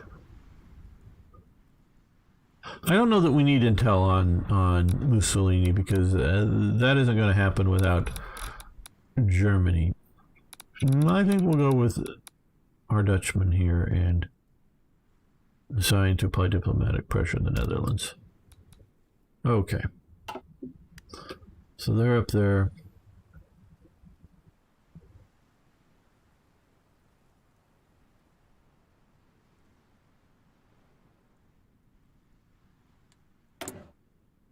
Yeah, we're just down by 1 in tungsten here.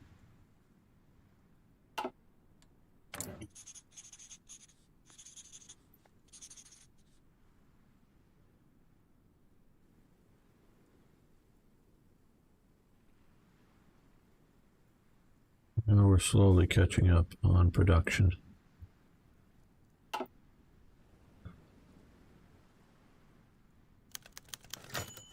Popular Front wins the election.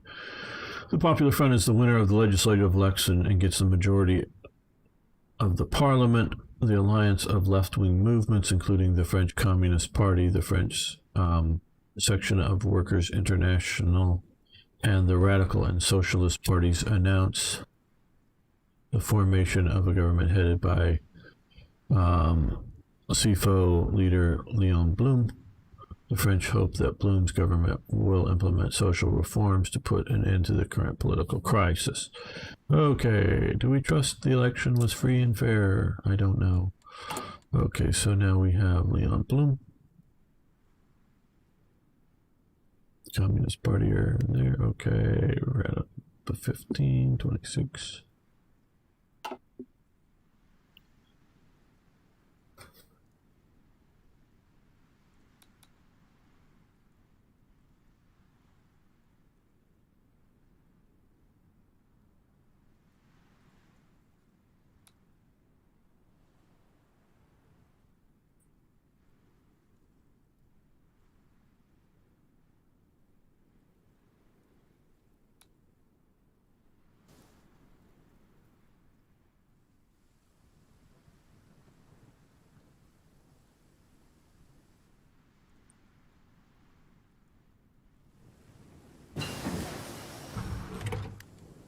Okay, improved aircraft, nice. Okay, well, we could do a medium bomber. So all this is giving us is looking at aircraft. We can't do the Martin because yeah, we could, I guess. This isn't the Martin. Why did looks like a Martin bomber, I guess.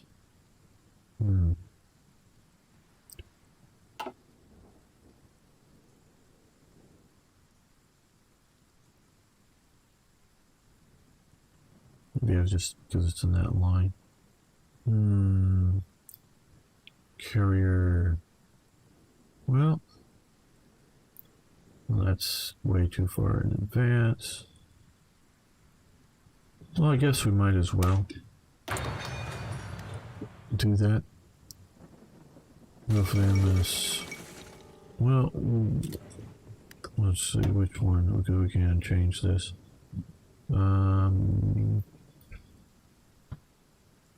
Yeah, but that is right now it's more than a year away, and we might as well wait. Because you're absolutely right, Arno. I don't even really know much about these, but you're right about going here. But because we want to unlock some of these others. but it's just, I think, too early to do that. But what we can do here is, let's look at fighter production here. I'm allowing some of the, I guess because I want some numbers on some of this equipment more than I want better equipment. Do we not have fighter production? Oh, we don't. It doesn't look like. Oh, here we go. Yeah, here we go. There, we're gonna do that.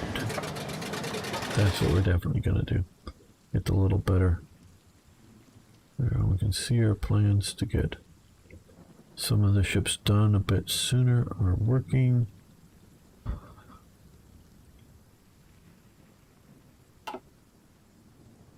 Hey, Eat Boy, how you doing?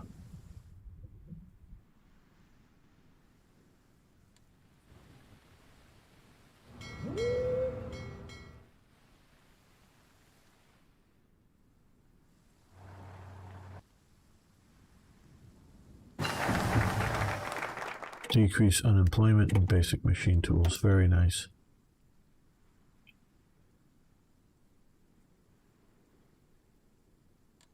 Well, this would be nice, but we are already well below instability, so I wish, well, there may be events that are going to increase stability.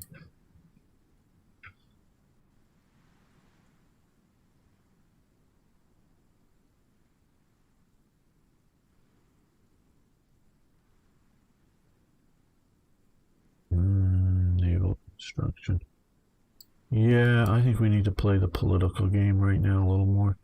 But another national research center would be lovely. So we'll do that. Hopefully it'll be getting us good research. Now,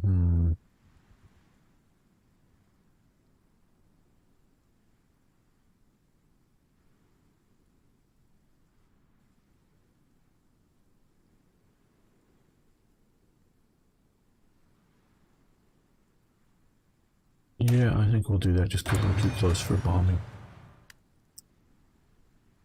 I'm doing good.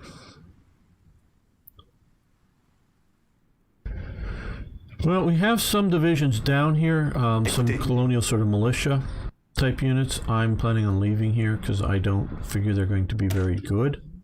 They're not even very well equipped. But might be enough to sort of hold the Italians. I haven't really looked very far afield, but yeah. Japan claims hegemony in East Asia.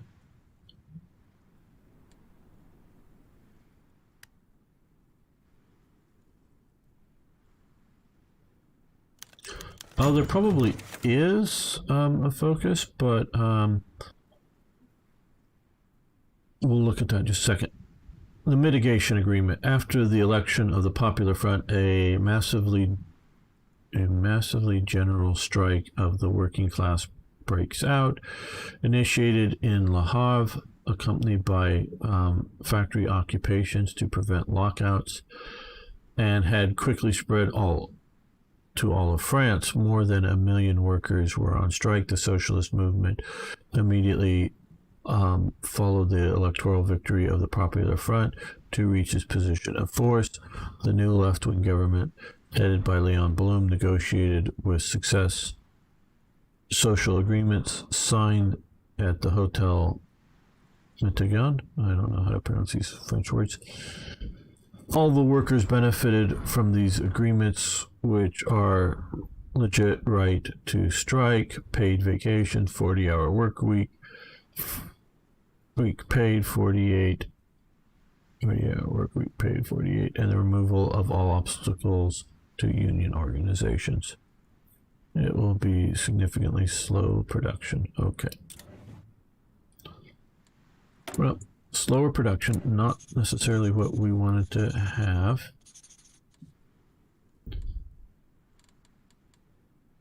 Okay, so it looks like everything we need to have is in production, but not necessarily in good numbers.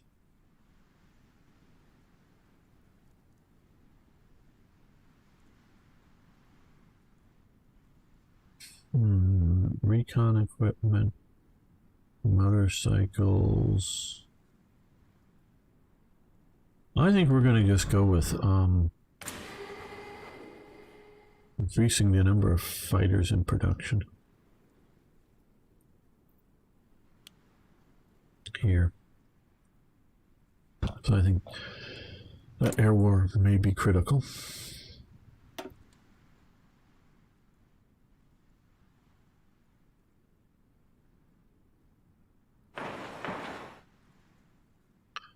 And focus for better fighters. Well, let's look over here at expand our air bases. So air bases modernization program, which will give a little better research for fighter models, interwar experience, air doctrine, nice. Reorganize, yeah, buy American bombers. Not terribly great, and there's, yeah, I mean, get a little bonuses, but nothing pushing very hard on it. Well, I think we're going to end the episode here. Again, not the live stream, but the episode.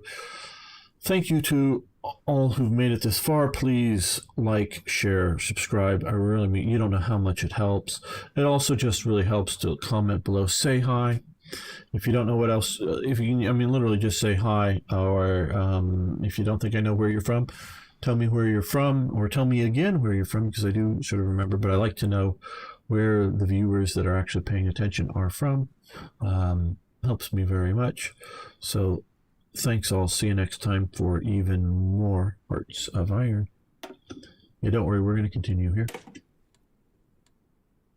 Disable. Well, I'm trying to disable video alerts here. Okay, save.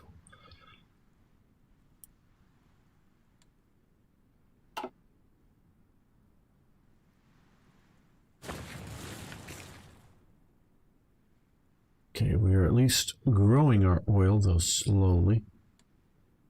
Reserves, it is oil reserves.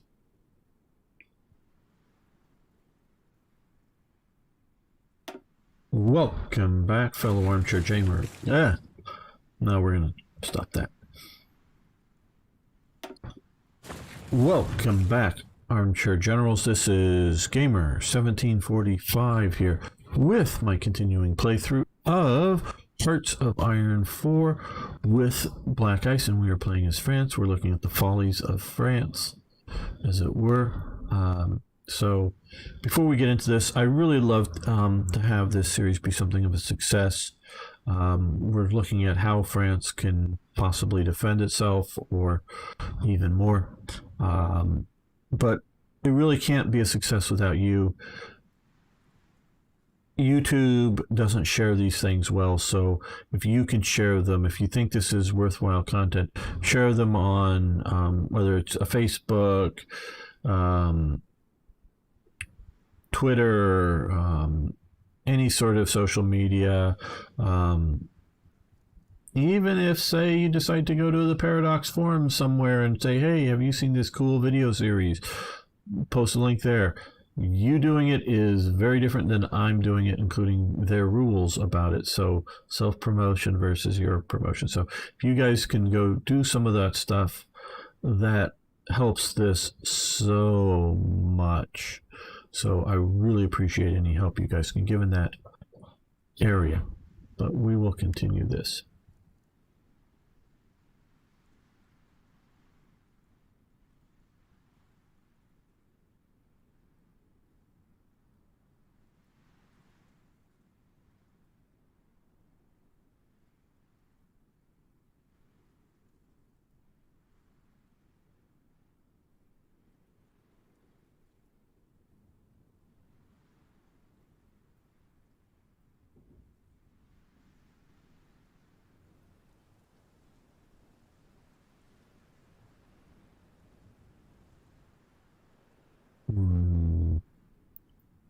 Come on.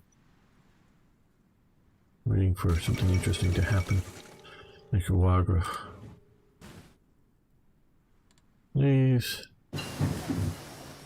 Mine warfare has advanced. Very good. We can lay mines better.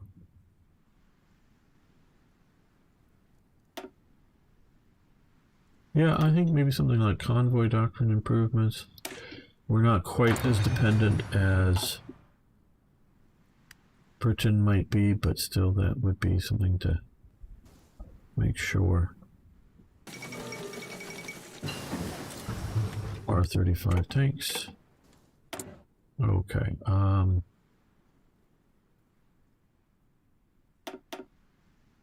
Well, let's come over to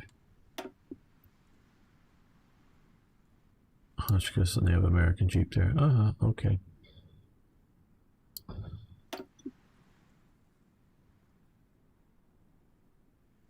Let's go for the Salma 35. And over here,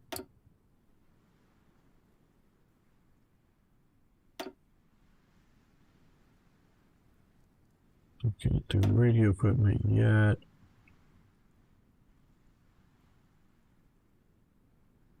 Paratroopers, I don't think we're going to be doing anything like that. So let's do Combat Engineering Company.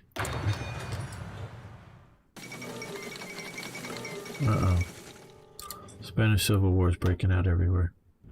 Tour de France, 1936 Tour de France took place between the 7th of July and the 2nd of August. Belgium claimed first and third places, while France came second. Oh, wow. Belgium.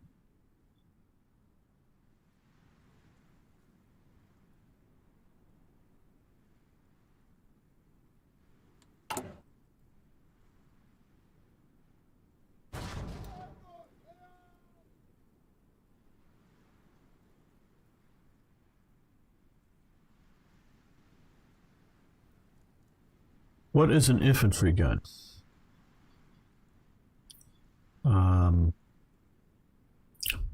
Okay.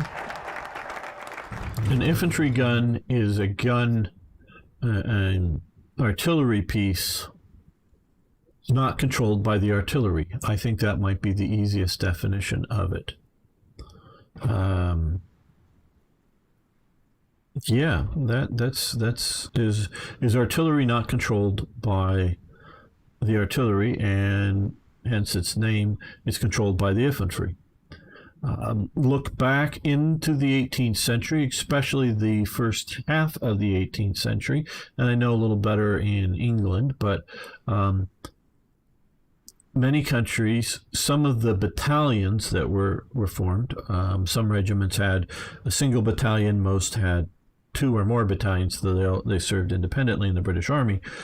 They would have that infantry battalion would have often, not necessarily most of the time, but often have two light artillery pieces.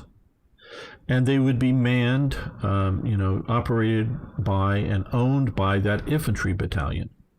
Where the Royal Artillery was sort of its own branch of service. You had to have much more education, particularly to be an officer, to be able to do math and similar sorts of things to be in the Royal Artillery. And the Royal Artillery controlled most of the artillery pieces. And so an infantry gun is a gun belonging to the infantry, where the proper artillery pieces are belonging to the artillery. Now, when you get into a more modern field army with divisions, in which the division has, an infantry division will have a cavalry unit, will have, could be a company, could be a battalion or regiment, however they're organized, can have artillery. And so the artillery would be in artillery units, and we can see, and part of this is part of it is definition, but part of it is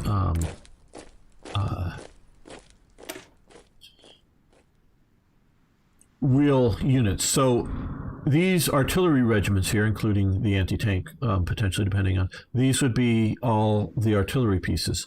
Now, an infantry gun would be a gun owned by one of these battalions. And so it would be part of the equipment of the battalion and not either part of the support element, artillery out here, or out here. And in Germany's case, there were 2 infantry guns. One was a 75 millimeter L12. The L12 is sort of how long the case is, like we saw earlier with the 37 millimeters. So it's a very short case. The 75 millimeter L24 was the gun that you see in the early Panzer IVs and the early Stugs, the short 75 millimeter. And then you have the L43 and the L48. Those have much longer barrels and then much more of a case behind with much more powder behind it pushing those, just to sort of give you size comparison. So they had the L12 75 millimeter and a 150 millimeter infantry gun. I forget what the L would have been on that, but it has much less range, the 150 millimeter, and less hitting power than, say, a German 105 millimeter howitzer, because they have much more powder behind the projectile and much more explosive filler in that 150 or 105 millimeter projectile. It would be longer. So an infantry gun is really just a gun that is controlled by the infantry. Now, why have I not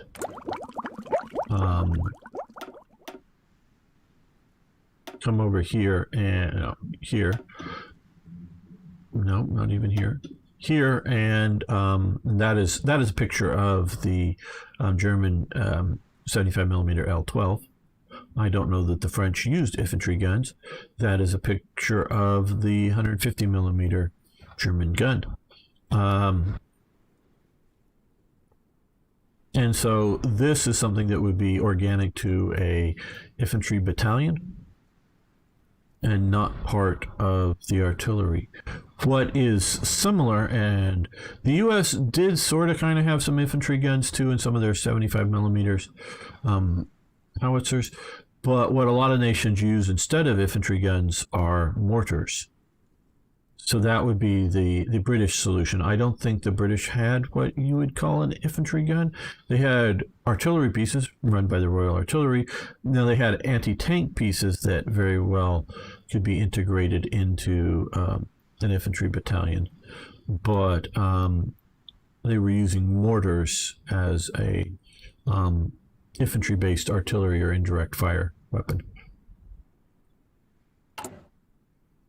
So that is the sort of definition. Okay, so we got a lot of choices that we can research here with this research facility. Good. Quality control, 80 days. Let's do that. Now, okay. We could do social reforms, gain stability of 3%. That would be gains. Yep, 35 days. That's what we're going to do right now.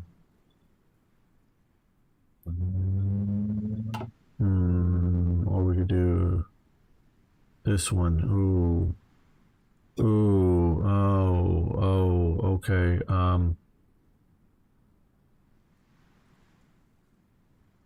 Okay, we don't want to do far right leagues. We don't want to do action française. We're going to go somewhat historical demand Walloonian now. Okay, status quo. We could do some social reforms. Where's one of the following? Okay, we don't have to do radicalized front. Support Bloom, Deladier. Okay, 35 days, 35 days. So, mutually exclusive. Yeah, we want the stability. So we're going to do that. Because we're losing our stability very quickly here.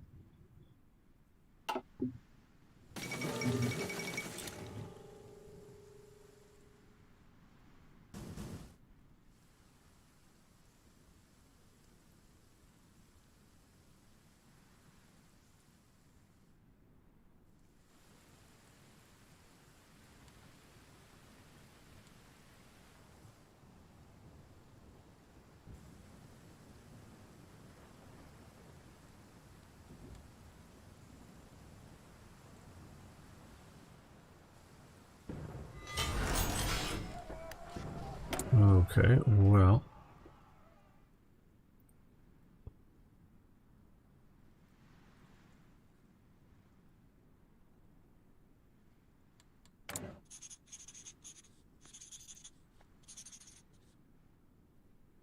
Yeah, we could use a lot more things.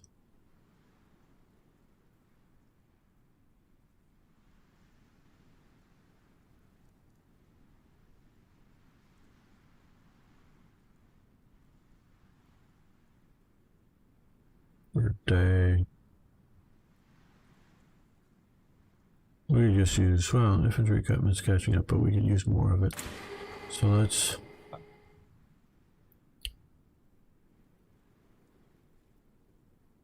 go with another one of these here.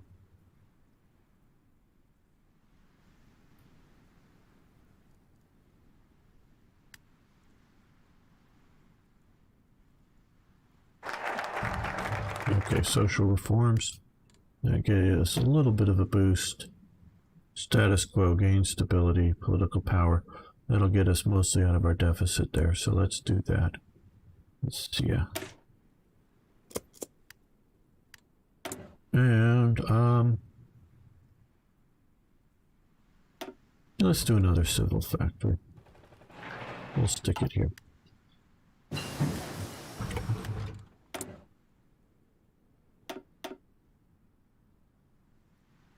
Okay, well now it looks like we're going into 37 heavy bomber, light bomber.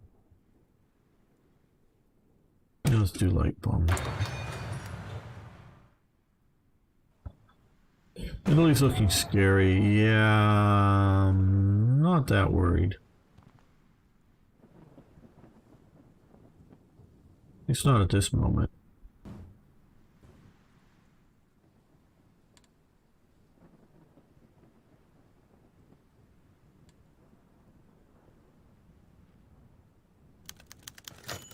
Okay, Turkey demands. Today, Turkish government announced that it will take action if France doesn't give independence to Pate State. That's this little bit of territory right here.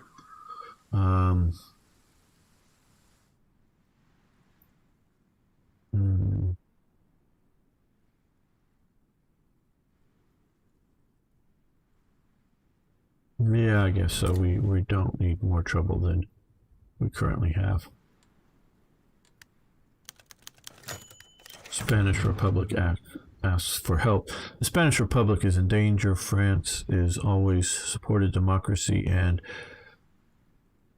well, France hasn't always supported democracy. That's ridiculous. And a nationalist victory would mean 3 fascist neighbors, which would be very dangerous. Well, Italy is our ally. What are you talking about? On the other hand, Germany and Italy may attack us if we support the Republic.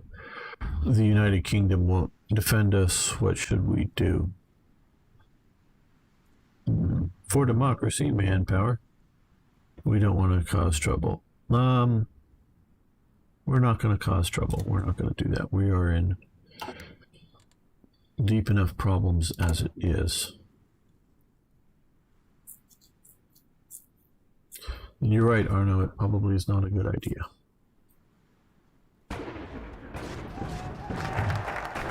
Okay, status quo. That's helped our support Deladier, Bloom, more than 40%. Okay, which grants liberal daily base support. Base stability plus war. Okay, that gets event Leon Bloom resigned, so I don't know what we could have done to get to 40% stability. I'm not saying there isn't some option, but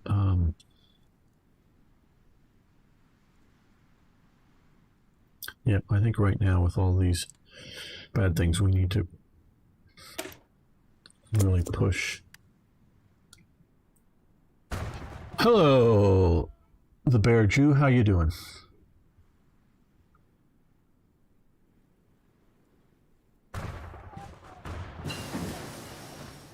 Okay, we've got quality control in production. That is nice.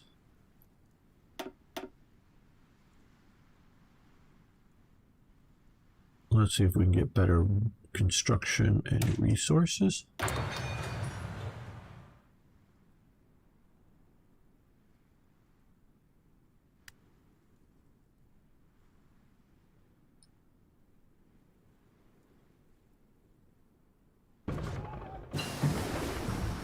Combat engineering, nice.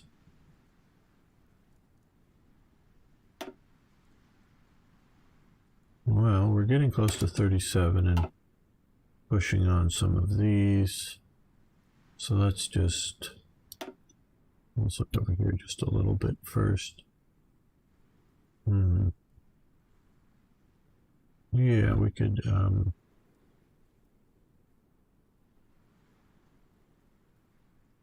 yeah, garrison's a little more strong. That would be good for us. Okay, dispersed industry.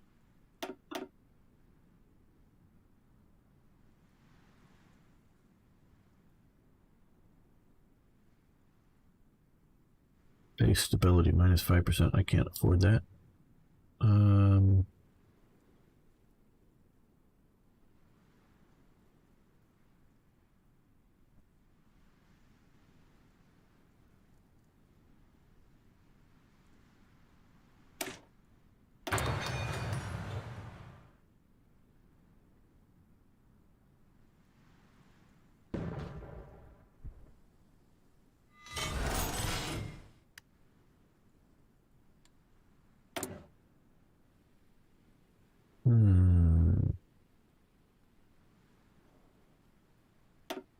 We are a bit behind on uniform production, so let's add a uniform factory.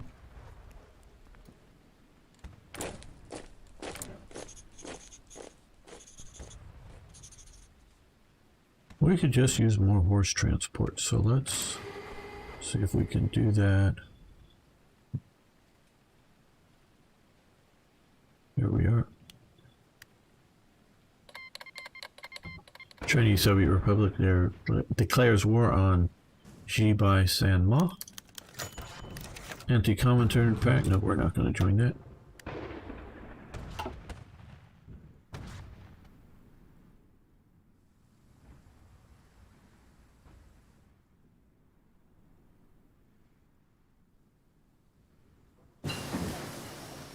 Okay, mechanical computing, very good.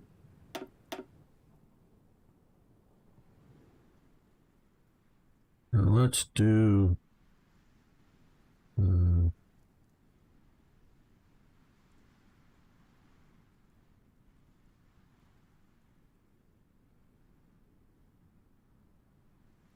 yeah, let's wait. And hey, December 7th we stopped on. How interesting.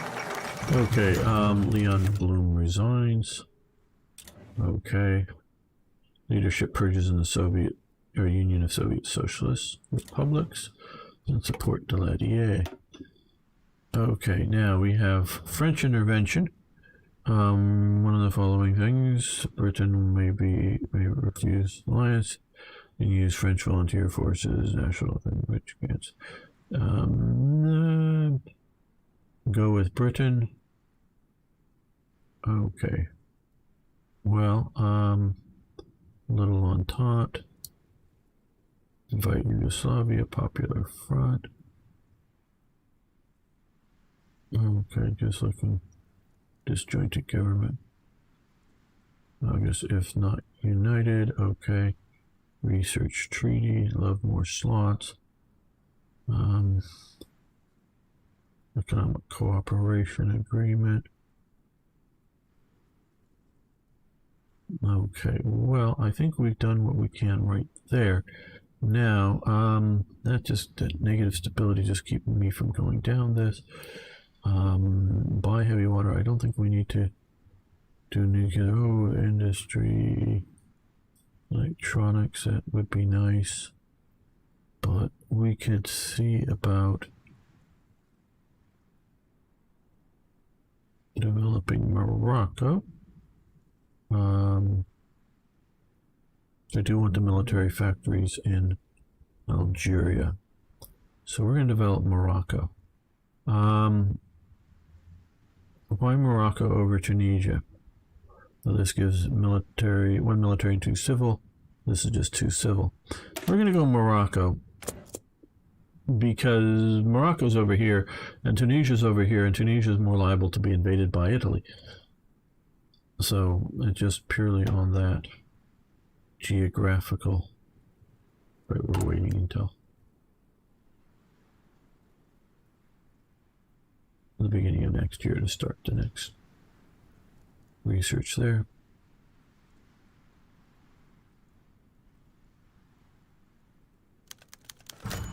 Trotsky expelled. No one wants him. Well, who would?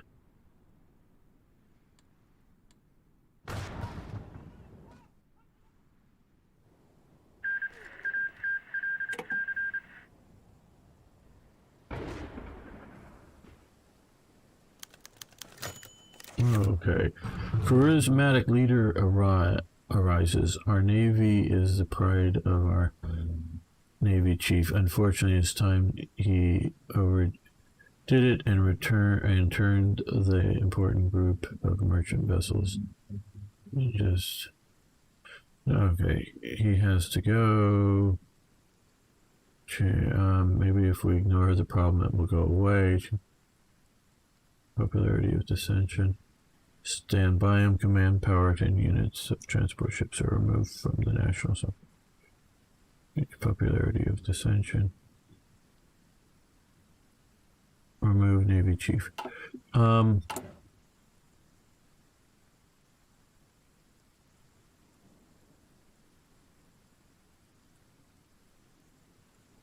Francis Darland.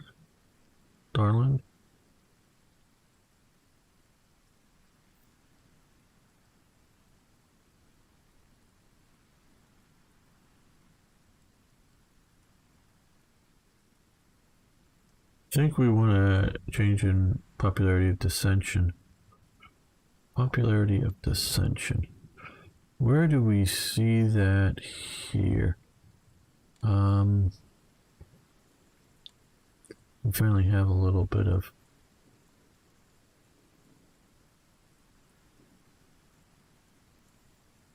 Victor's Great War. Okay, steal some blueprints from the Dutch. Do they have any? Maybe land doctrine. Well, we could see about land research doctrine here, but guess change. Maybe we know it'll go away because it's a green thing. So we're gonna go with that.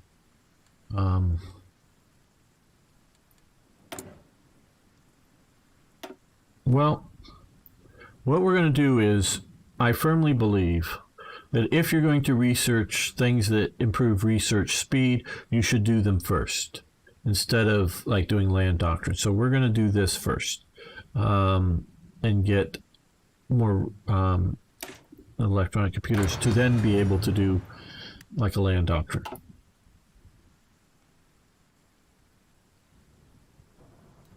Steal blueprints from the Dutch. Well, we've not really set up a network to do so.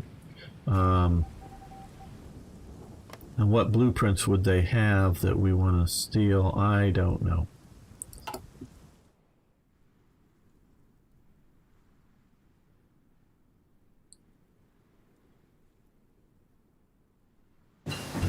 See, I'm an infrastructure first type person, so that would be research infrastructure before going after you know, the actual end results of your research. I guess we'll do this Hotchkiss, even though it has a Jeep picture.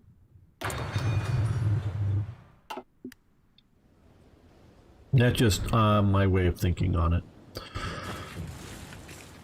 Now, if you don't have, and I wouldn't say our research slots level is great, but if you don't have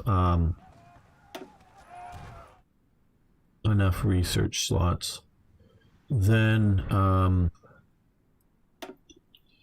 it might be better to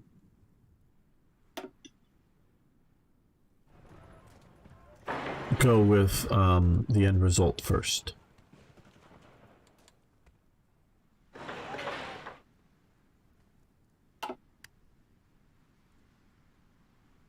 So if I was playing, I don't know, something like Romania or some smaller nation, I might just skip all of those and just focus on the end results ones, because you just don't have enough time. And yes, I'm mostly used to playing as Germany, where you have a fair amount of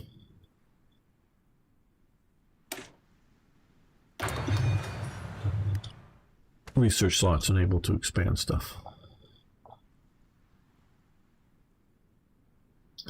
And right now I'm a little more worried about some of these other conditions here. Colonial investment, economic reforms. Okay. National Office of Agriculture. Gain spirit. Okay, max factories in the state. Reduces resources to mark.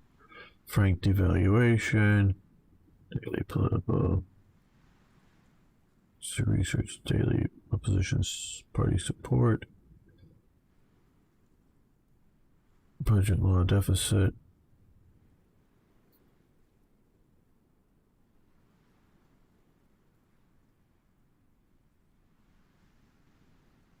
Exchange rate stabilization.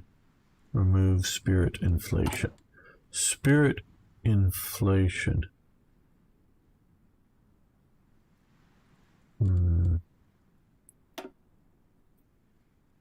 Bank of France.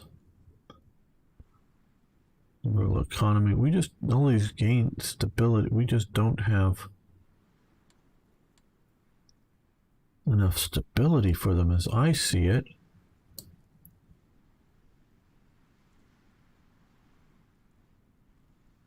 And yes, I know pushing, we're continuing down this, and I may even go back to that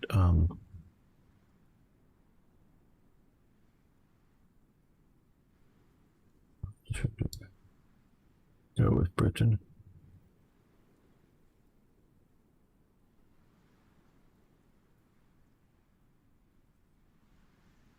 Yeah, we'll try to go with Britain. I don't know if that was good timing now or not. Okay.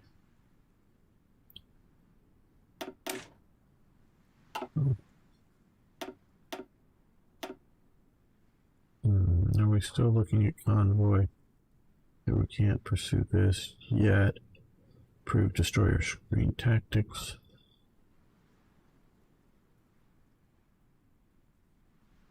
Okay, so we need to pick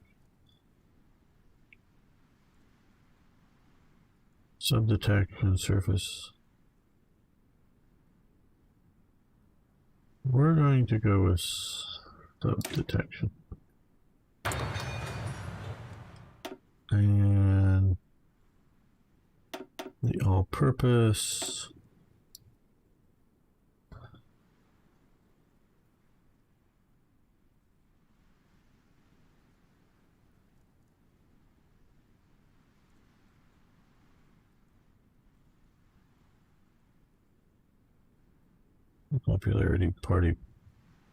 Popularity stabilization. It's not until then. Base stability 10%. I like that. So we're going to go here to there. Get that 10% base stability.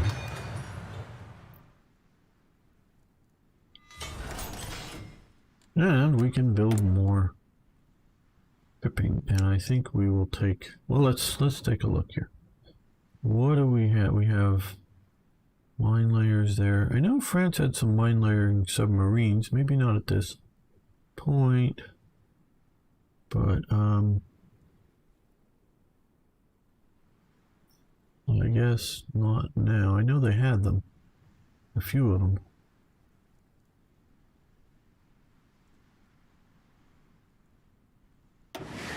Yeah, let's do this here, and we'll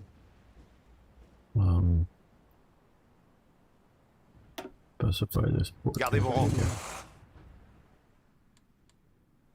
Nope, that didn't happen right. I hate when it doesn't. Écoutez. See anything.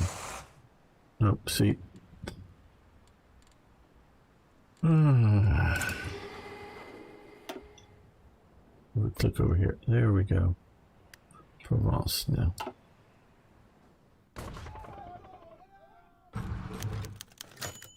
Assassination attempt on Edward Daladier.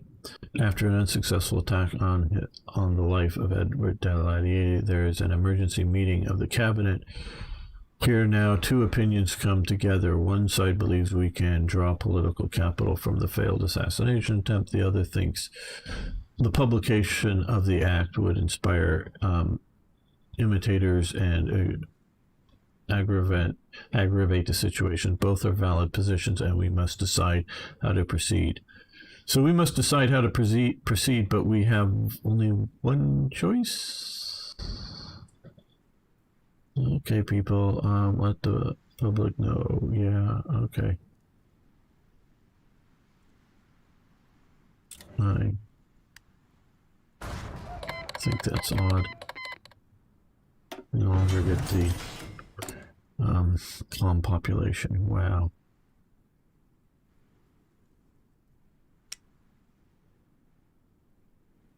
Going on a mine cruiser. Help confront Italians in the Mediterranean.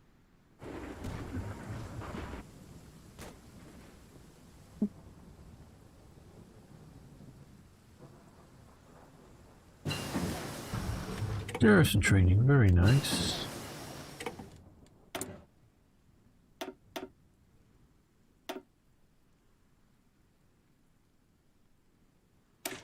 Some more light artillery. And now that we're in 37.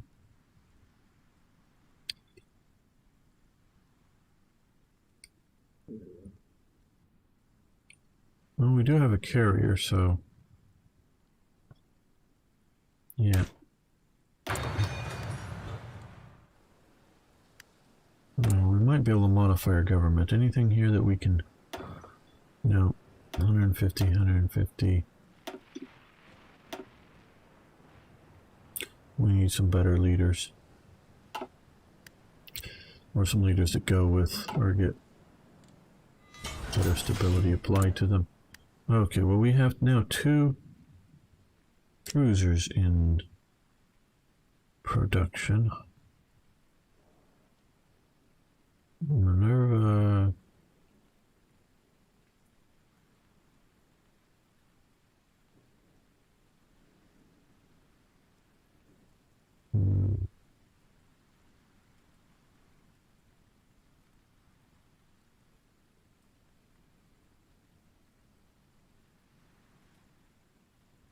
Well, we'll do some small submarines because we're not looking to go too far out to sea with them.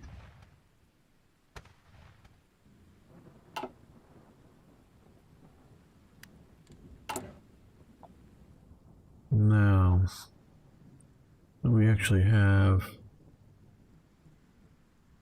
let's see, is there something that will get us?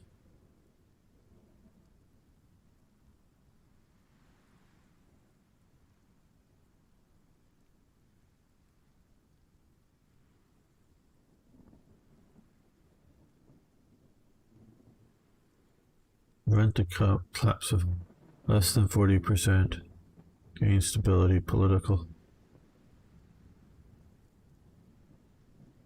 No, not just yet. I want to read this a little bit more here. Consumer goods, factory stability, war production cap. Okay, additional consumer goods, factories. Weekly stability plus 1%.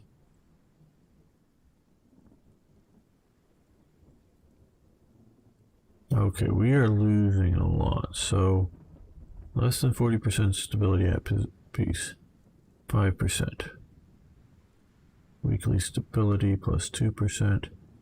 Just going to hurt our productions, and yep, we're going to do this. Okay, now we're at 21 and we're growing stability. Yay! Okay, Britain and France are now in alliance. Okay. So we now have an alliance with Britain. With Britain before Czechoslovakia happens. Okay, do we want to do that yet? Maybe not yet. We're going to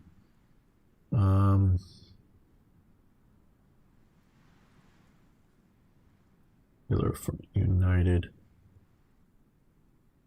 Research Treaty, we like that, but yeah, now that we have okay, well this would remove the disjointed government and inflation, disjointed government, political power, stability. Okay, weekly war support. Yeah, that's probably what we need to do. Disjoint, get rid of the Popular Front, United. Yep, that's what we'll do. We're building stability in our government. Allied anger. Okay, yeah, that's fine. Because we gain political power, gain research, guarantee tension limit. Sometimes when it says like plus 0%, it's probably 0.0 something of a percent, not enough yet to like go to 0.3% or 30% there. At least I think that's what's happening. So there is an actual gain, but it is very minor. Okay. Let's see, land doctrines. Well, we can look here. Okay, we've got World War I figured out. Methodical battle. That we'll get a bonus on that. So we'll start with this.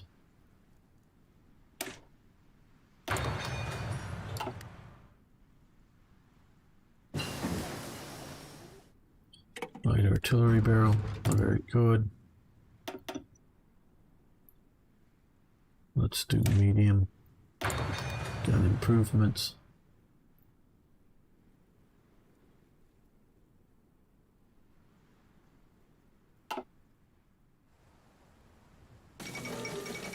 The Hindenburg disaster. Morgan Freeman's birth.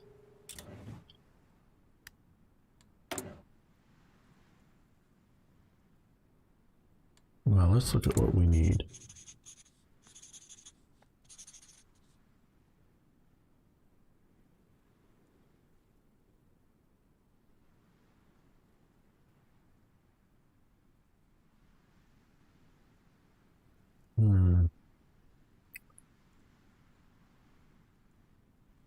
I think transport trucks will be our next.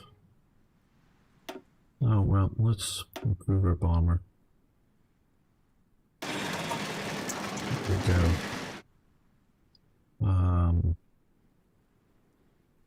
Yeah, next increase there.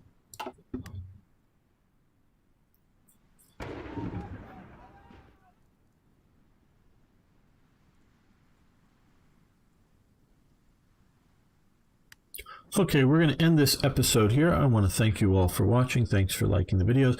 If you haven't already, please subscribe to the channel. I'd love to hear more from you. See you next time. Okay, we're going to make another episode. Just let me save this here. Oh, I wish that would go away. Okay,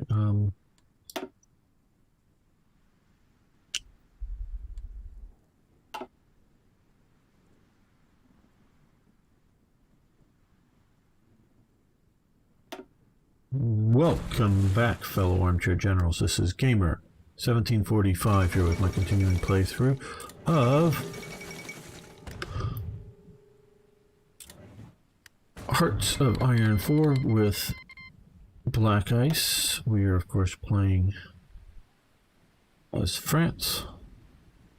The British are moving their units around through us now that we're allied. Okay, some United Front stuff.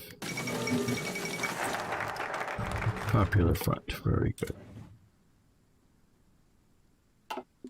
That will really help us out. Okay, we now have the research treaty. Okay, yeah, we'll do another slot. I'm going to slow this down just a little bit there. Yeah,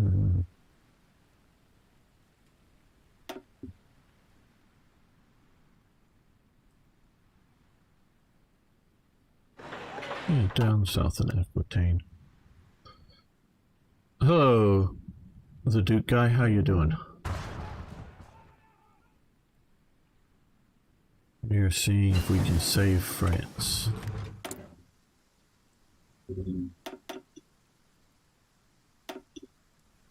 Okay, Char B1 bis. Here we go.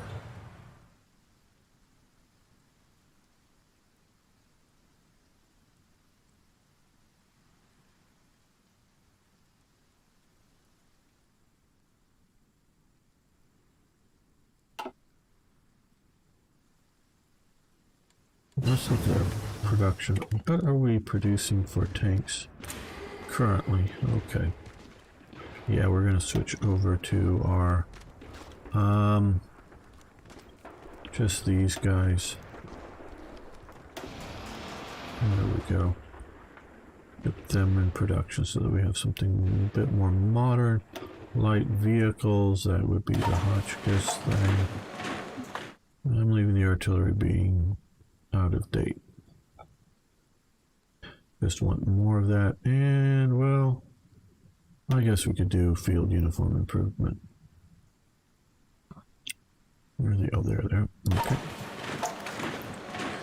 So the World War I field uniform, well, started out with blue jackets and red trousers, then goes to a overall powder blue uniform. World War II is a very similar uniform, I believe. The jacket's a bit different, yeah, but a similar uniform, but in green. By World War II, so we're looking at a little more optimized for modern combat.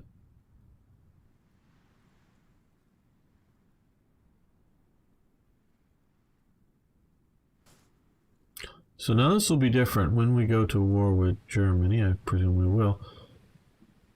Can we go on the offensive effectively? Can we move up and defend the Rhine? See, now that's an interesting... Even if we're not strong enough, say, to bust in and conquer Germany, we might be strong enough to do some limited offensives and get the Rhine River as a defensive line. Okay, we're no longer under the effects of the agreement.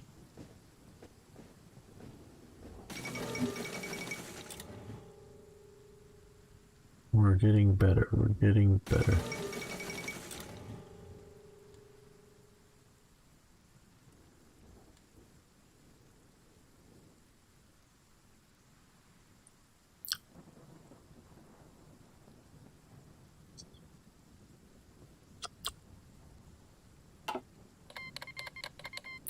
Try to declare war on there, yep. I think we'll get a Marco Polo Bridge incident notification very soon.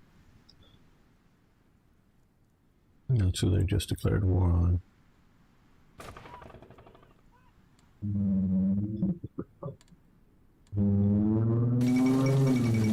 Yep, there we go. Yes, Tour de France, 1937. France comes in first this time. They were second last, with Belgium taking first and third. Italy is second, and Switzerland is third. Medical research, very good. Now, we did that because we want to gain a base stability of plus 10% so that we can do other things in other areas. We're still just expanding our military production. Almost caught up on armored cars. Well, let's do uniforms.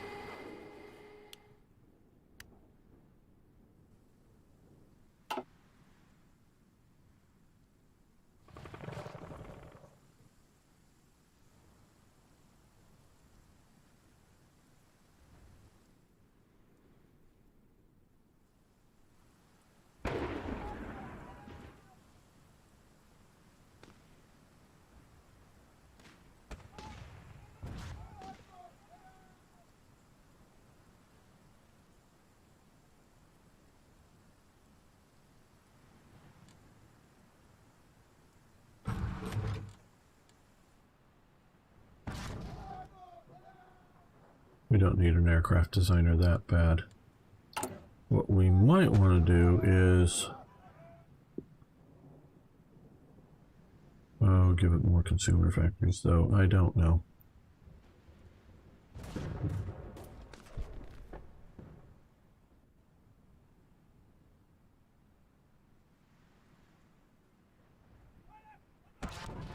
We want more stability, though.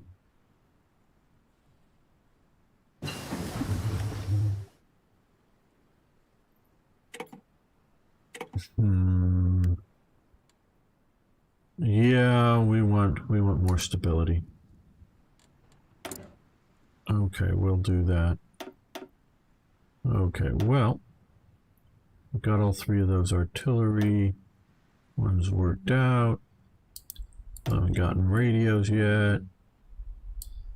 Nothing really to see over here, so back to here, and we will do anti-aircraft cannons.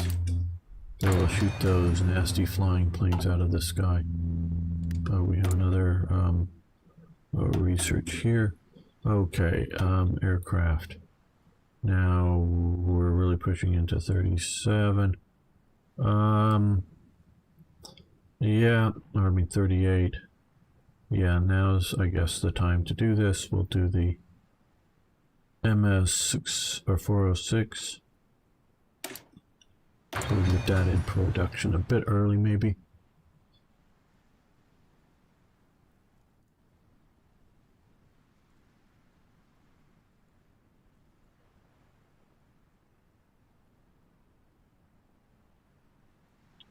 Yes, the B1 BIS, we are researching it.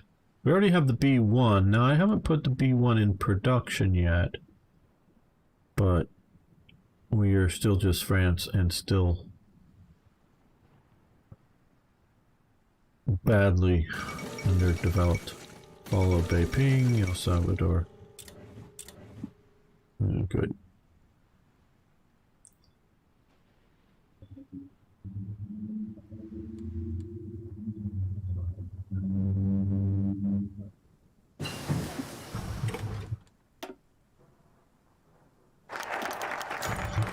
We'll take a look at this in a moment. Well, I guess there, we can't spare anything. I'm in the we can't spare anything. Research treaty, good. Okay, no, we want to do this one now. And also from the research treaty slot, let's do radios. And okay, so we got the research treaty there. We may do economic cooperation some point. We want to do heavy water. Not that we want to do that, but I want to get this other research. Where do we want to do the... Oh, 70 days, 70 days, 70 days. Well, let's do that. Oh man. Choices, choices, choices. Can we look at China? Certainly. So we have Japan pushing here. Oh, you know what we might want to do is, do we have enough political power? Send that. Oh, we need 60. Oh man. I'd love to send an attaché. And so Japan is pushing here, which is their puppet states have gained a little bit of territory. They've done a naval invasion just north of Qingdao, and done a naval invasion down at Yongjia. So they're pushing on that.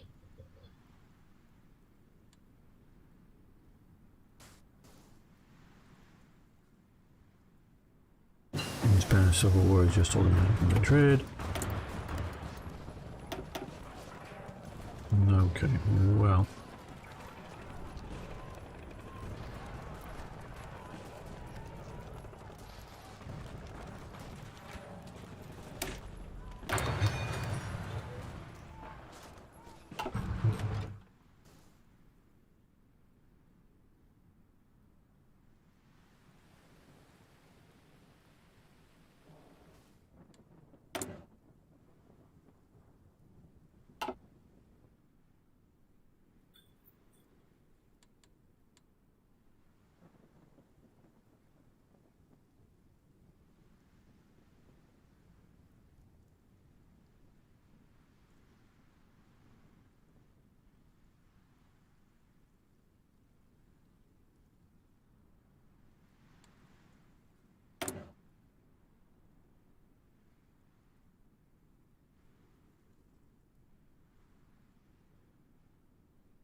Love to wait for a little while. If we get a good economics minister or political advisor that would help us with political power gain.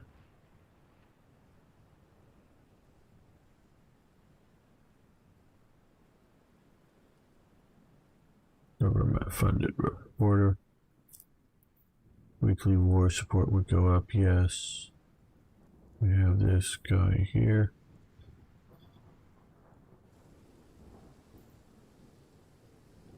The silent workhorse would be very good.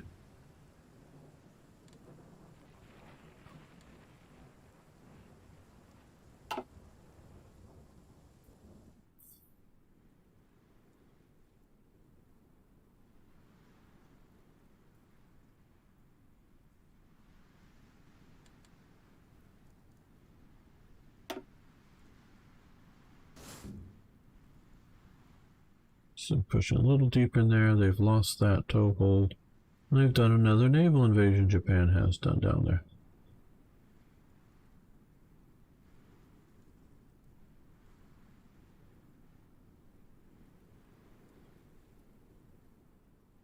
Now, historically, Japan was kept being warned away from the Shanghai area. They did have troops there as part of the international concessions.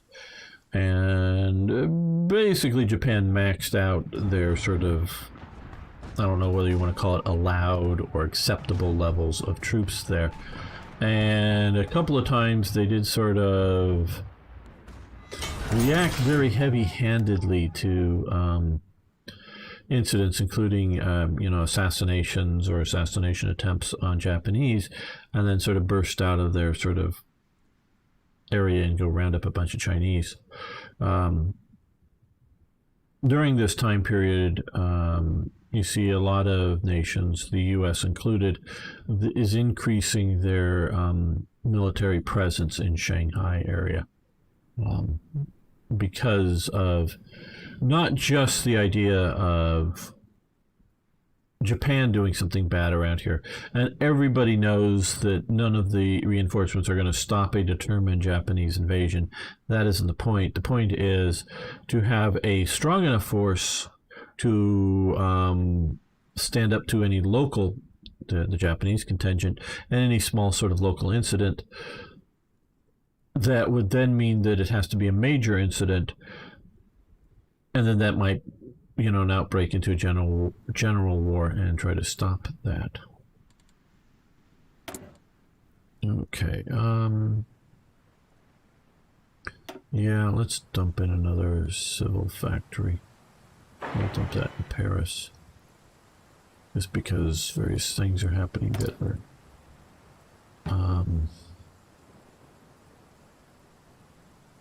affecting that.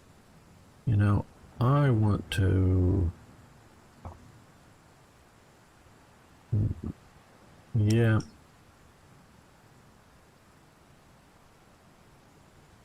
Let's start producing these guys.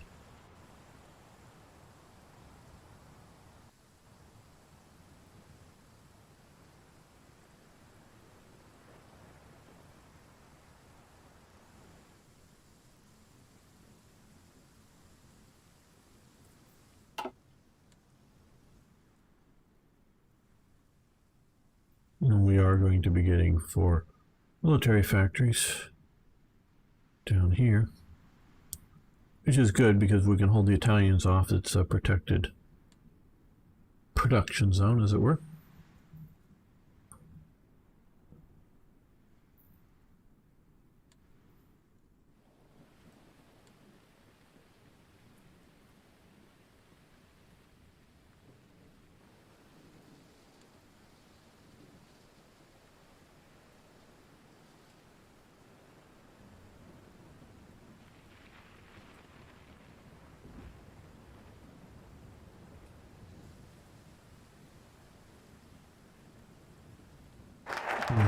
Okay, develop Algeria. Very good. Now, yeah, heavy water, but that's just really, yeah, that's where I want to go. But let's look around here for other options. Yeah.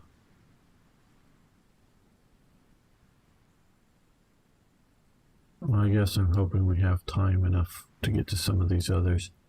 Economic reform. Well, we could do some of this now.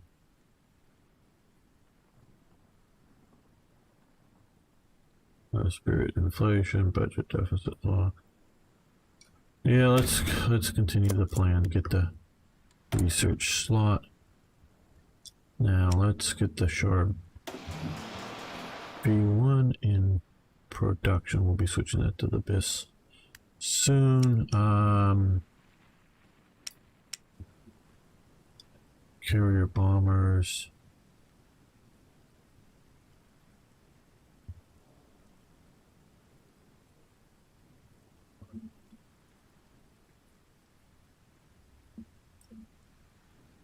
Let's go with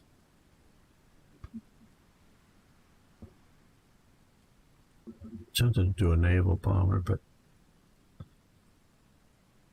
go with a light bomber. And how are we on aircraft for various? Yeah, light bomber. We'll get those in production there now.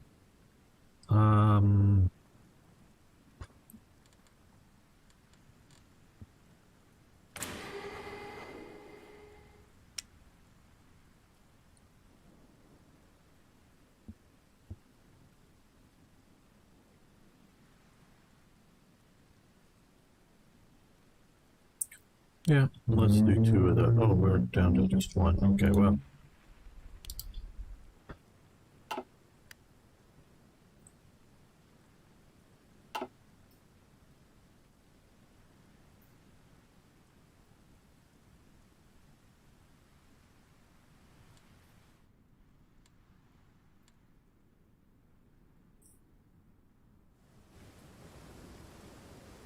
One of the reasons I still have most of my army sitting here is that we may go to war with Germany over Czechoslovakia in 1938, so I am trying to be prepared for that possibility of a rapid push into Germany.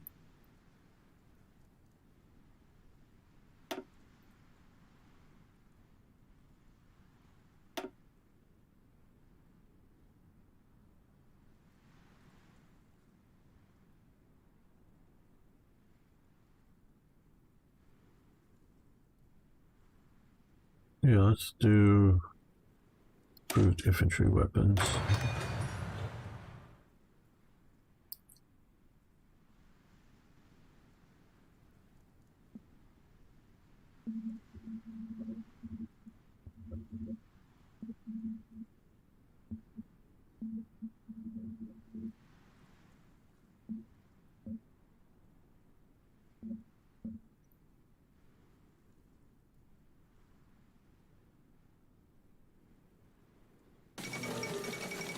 Fall of Nanjing, probably not Nanjing, but yeah, not. For some reason this province here is called Nanjing, but yeah, Shanghai. So they've invaded Shanghai, which, like I say, is not historically correct. That whole area, I would have it off limits until Japan really goes to war with Western allies, or the Western allies are really at war with everybody else. And I might even make Shanghai its sort of own little city province thing. HQ communications, very good. Okay,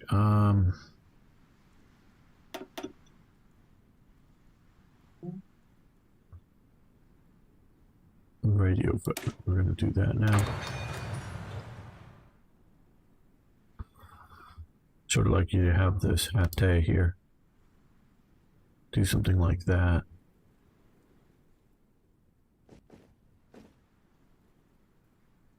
Or as some mods do it, you know, a Danzig separate kind of thing. Do that for Shanghai.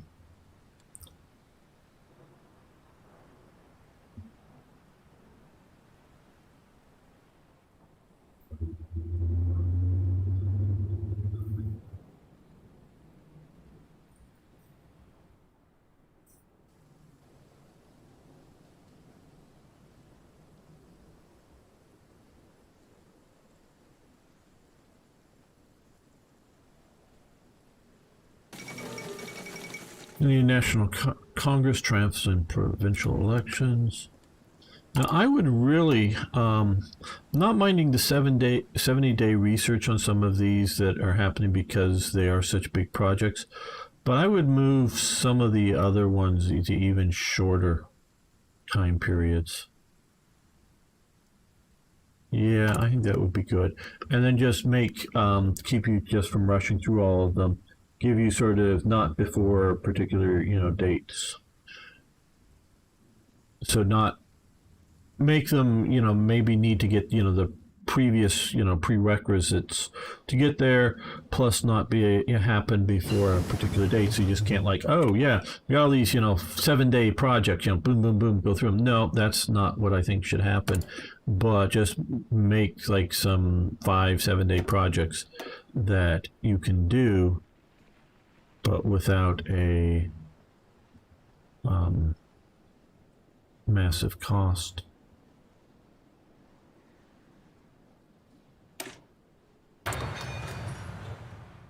Research production efficiency growth speed. That will be nice.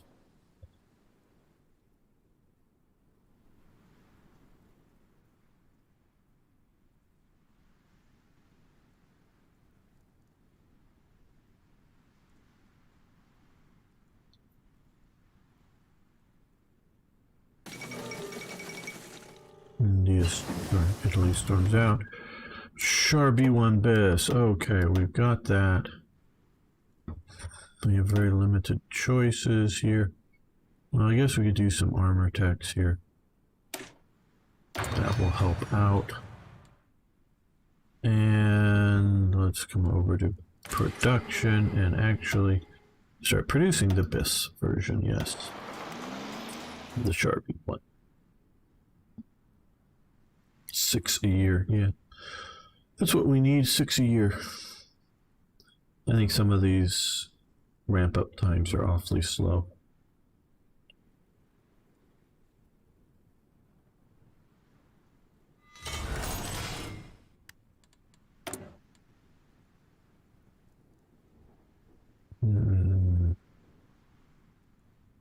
Okay, back to military factories.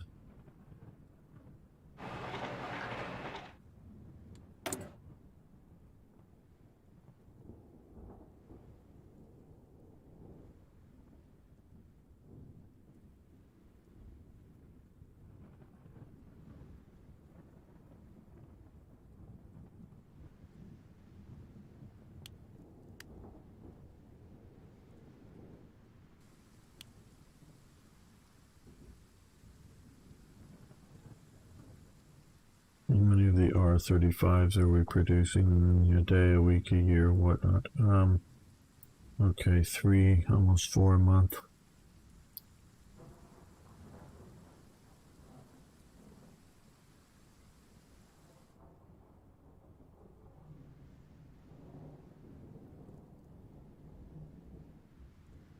Not that we're ending yet, but tomorrow I will be streaming on Twitch only some War Thunder. I hope you guys will join me both in watching as well as playing. Love to have you come and hang out with me. That's definitely an audience participation show. We'll get people in there. War Tinder or no. Okay. And Thursday of next week, I will be streaming for Slytherin.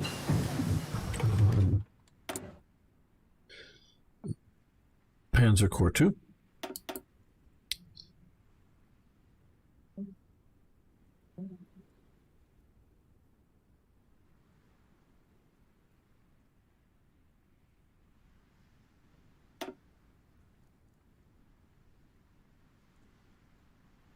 January, computing machines. Yeah, might as well do these early.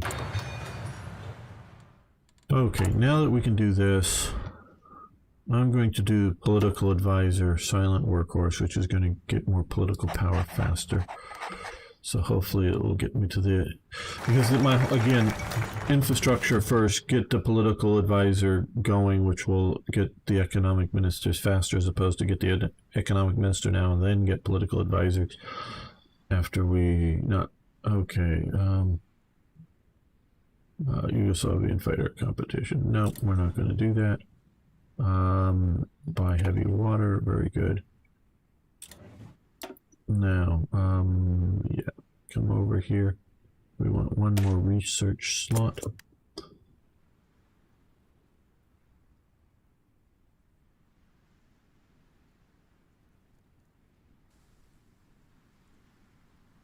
Well, Parti Radical, the Liberals, are massively popular right now. The Conservative Fédération Républicaine is mildly popular, and the Social Democracy is fading. Agrarian is fading slightly. I think they were at 9%. The Communists are down at 12. They had been at 14, and the Far Right League is what they're calling this, is hovering around 5%. Now, it is true. I personally believe, you know, and what it is varies from culture to culture. But I personally believe most people, and I call it like the radical party here for liberals and whatnot. I mean, how radical is it compared to the communists? Not that radical. The conservatives, not, far right and whatever this little sliver of Action France says, 1%. Party leader, Emperor Louis Napoleon. Okay, so these are two sort of far right. Well, we can talk about fascism another time, whether it's far right, but most people are not naturally extremists on either the right or the left. It's only when centrist parties start to fail at their job do people become radicalized, whatever the party, titles may be. So it's the failure of the sort of liberal and conservative ideologies. And there's different ways of using those terms, but on the sort of basic level, liberals are, you can talk about classical liberalism, which might be a conservative viewpoint in some countries like it is in America. But if you talk about just general liberal, let's just try new things. Let's just, hey, it ain't broken, but let's see if we can make it better. Let's just tinker with the system a bit more. Where the conservatives want to conserve whatever the sort of status quo is. And so what the status quo may be like in modern day Britain is to have the NHS, the National Health Service, have, government medicine, because they want to conserve what they think is working well. And so conservatives and liberals can change from country to country and region to region. But most people would fall into this sort of realm, maybe a bit more, into social democracy. That's where they want to do. But when that fails, that's when they move to the radical parties. That is the time that they're looking for that. So we must be doing something reasonably right. We're almost up to 50% stability, having been down at like 8-9% stability before. Still no real interest in going to war, though. Okay, improved infantry equipment. And so we dug ourselves out of that stability hole that we were in, partially from confronting Germany, but there were other... there's not really much I can do here, I guess. We can do static AA, we can push on there, put our scout planes. Yeah, let's do static AA. Yes.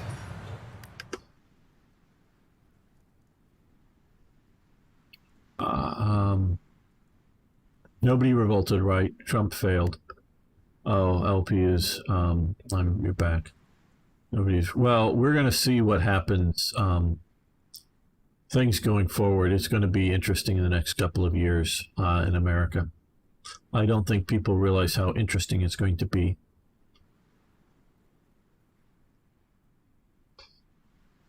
Yeah, conservatives. And and that's all. The liberal and conservative is a relative term, where communist or monarchist have defined definitions. Now, you may have different monarchist ideas. In Britain, they want what we often call a constitutional monarchy, or monarchy with a parliamentary democracy, or you may want, and especially going way back in time, not a couple hundred years now, but going back to an absolute monarchy. There can be variations, but we all know it's a monarchy kind of thing. And then communism,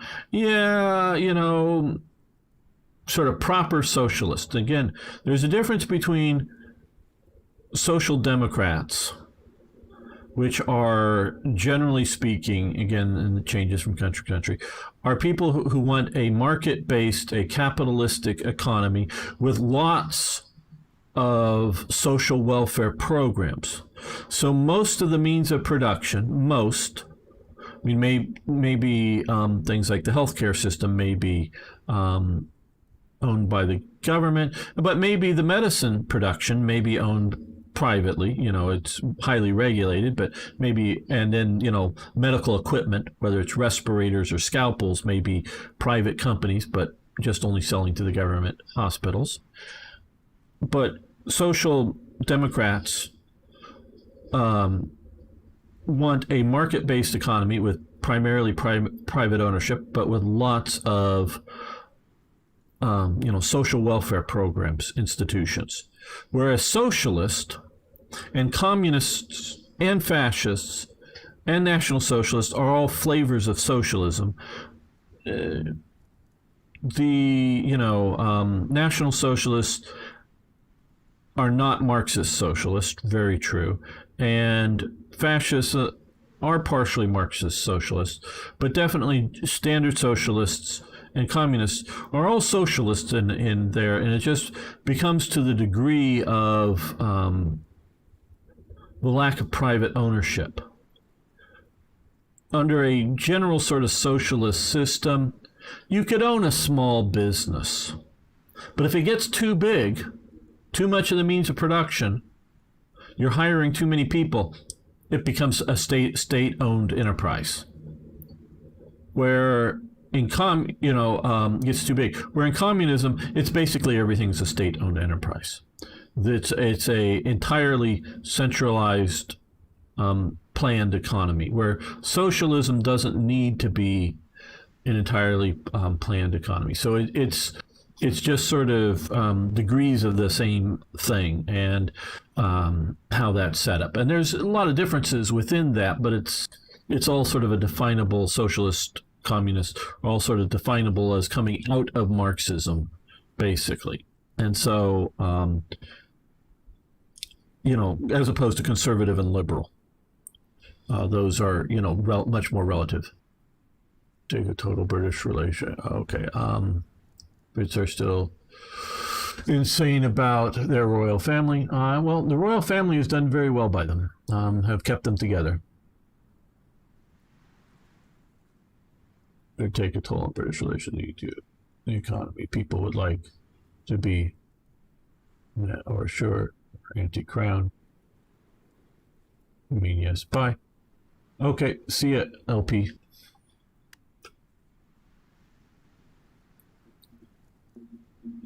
You just sort of need to understand that, because there's democratic socialists and there's revolutionary socialists.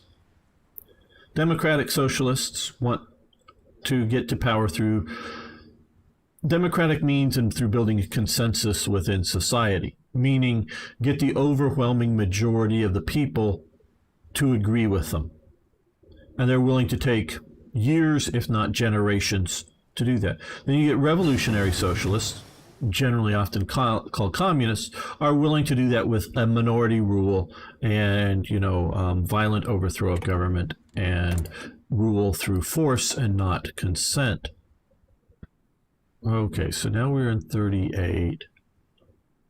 Do that medium bomber. I still want to do those, but I just don't know that controlling the Mediterranean is, with bombers land-based, is going to be much of a thing we need. I think it's just going to be fighting off.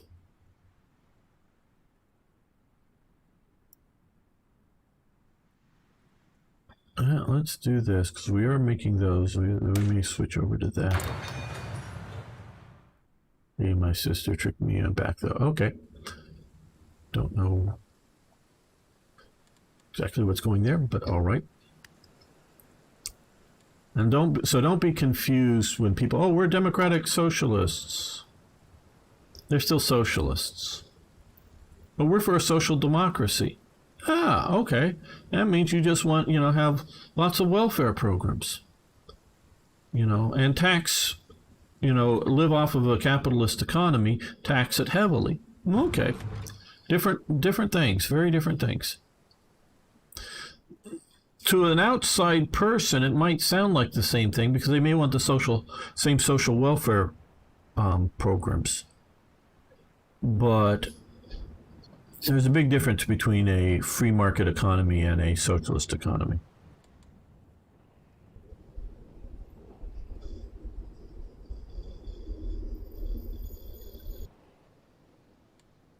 Now, why does the Belgians think there's enough of a threat on them from us to put forces along our border?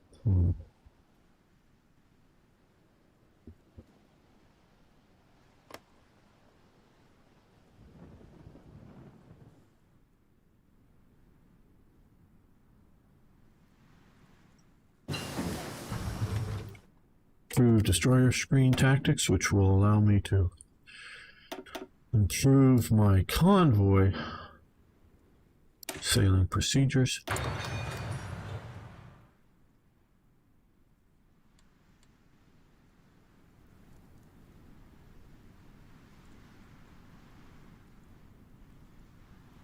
Yes, how is Japan doing it right now? Okay, so they pushed all out into here and down to there. All right.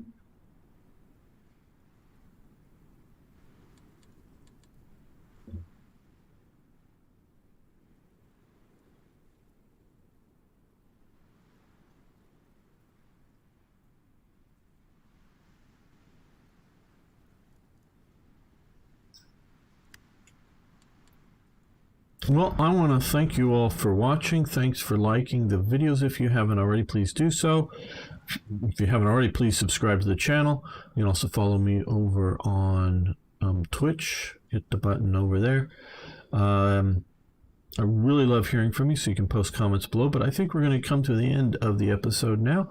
I want to say thank you and see you next time for even more Hearts of Iron. Okay, guys, I think we're going to end it here today. No, I don't want to load a game. I want to save the game. Like I said earlier, I will be streaming on Twitch tomorrow. War Thunder, or War Tinder, as Arno was calling it. And I hope you guys will join me, including join playing with me. We will make room if you guys want to. It's a free-to-play game, so if you don't already have it, you can download it. Takes a bunch of download space, bandwidth to get it down if that's an issue with your computer, so be warned about that. But it's free to play, and we'll play at low levels if that's what it takes to have you play at least a few missions with us. So you're all... Yes, swipe left at the front ranks, or front tanks. Okay. Didn't know exactly what you were meaning there, but yeah. So we'll be doing that soon. So thanks, everyone. See you tomorrow, I hope.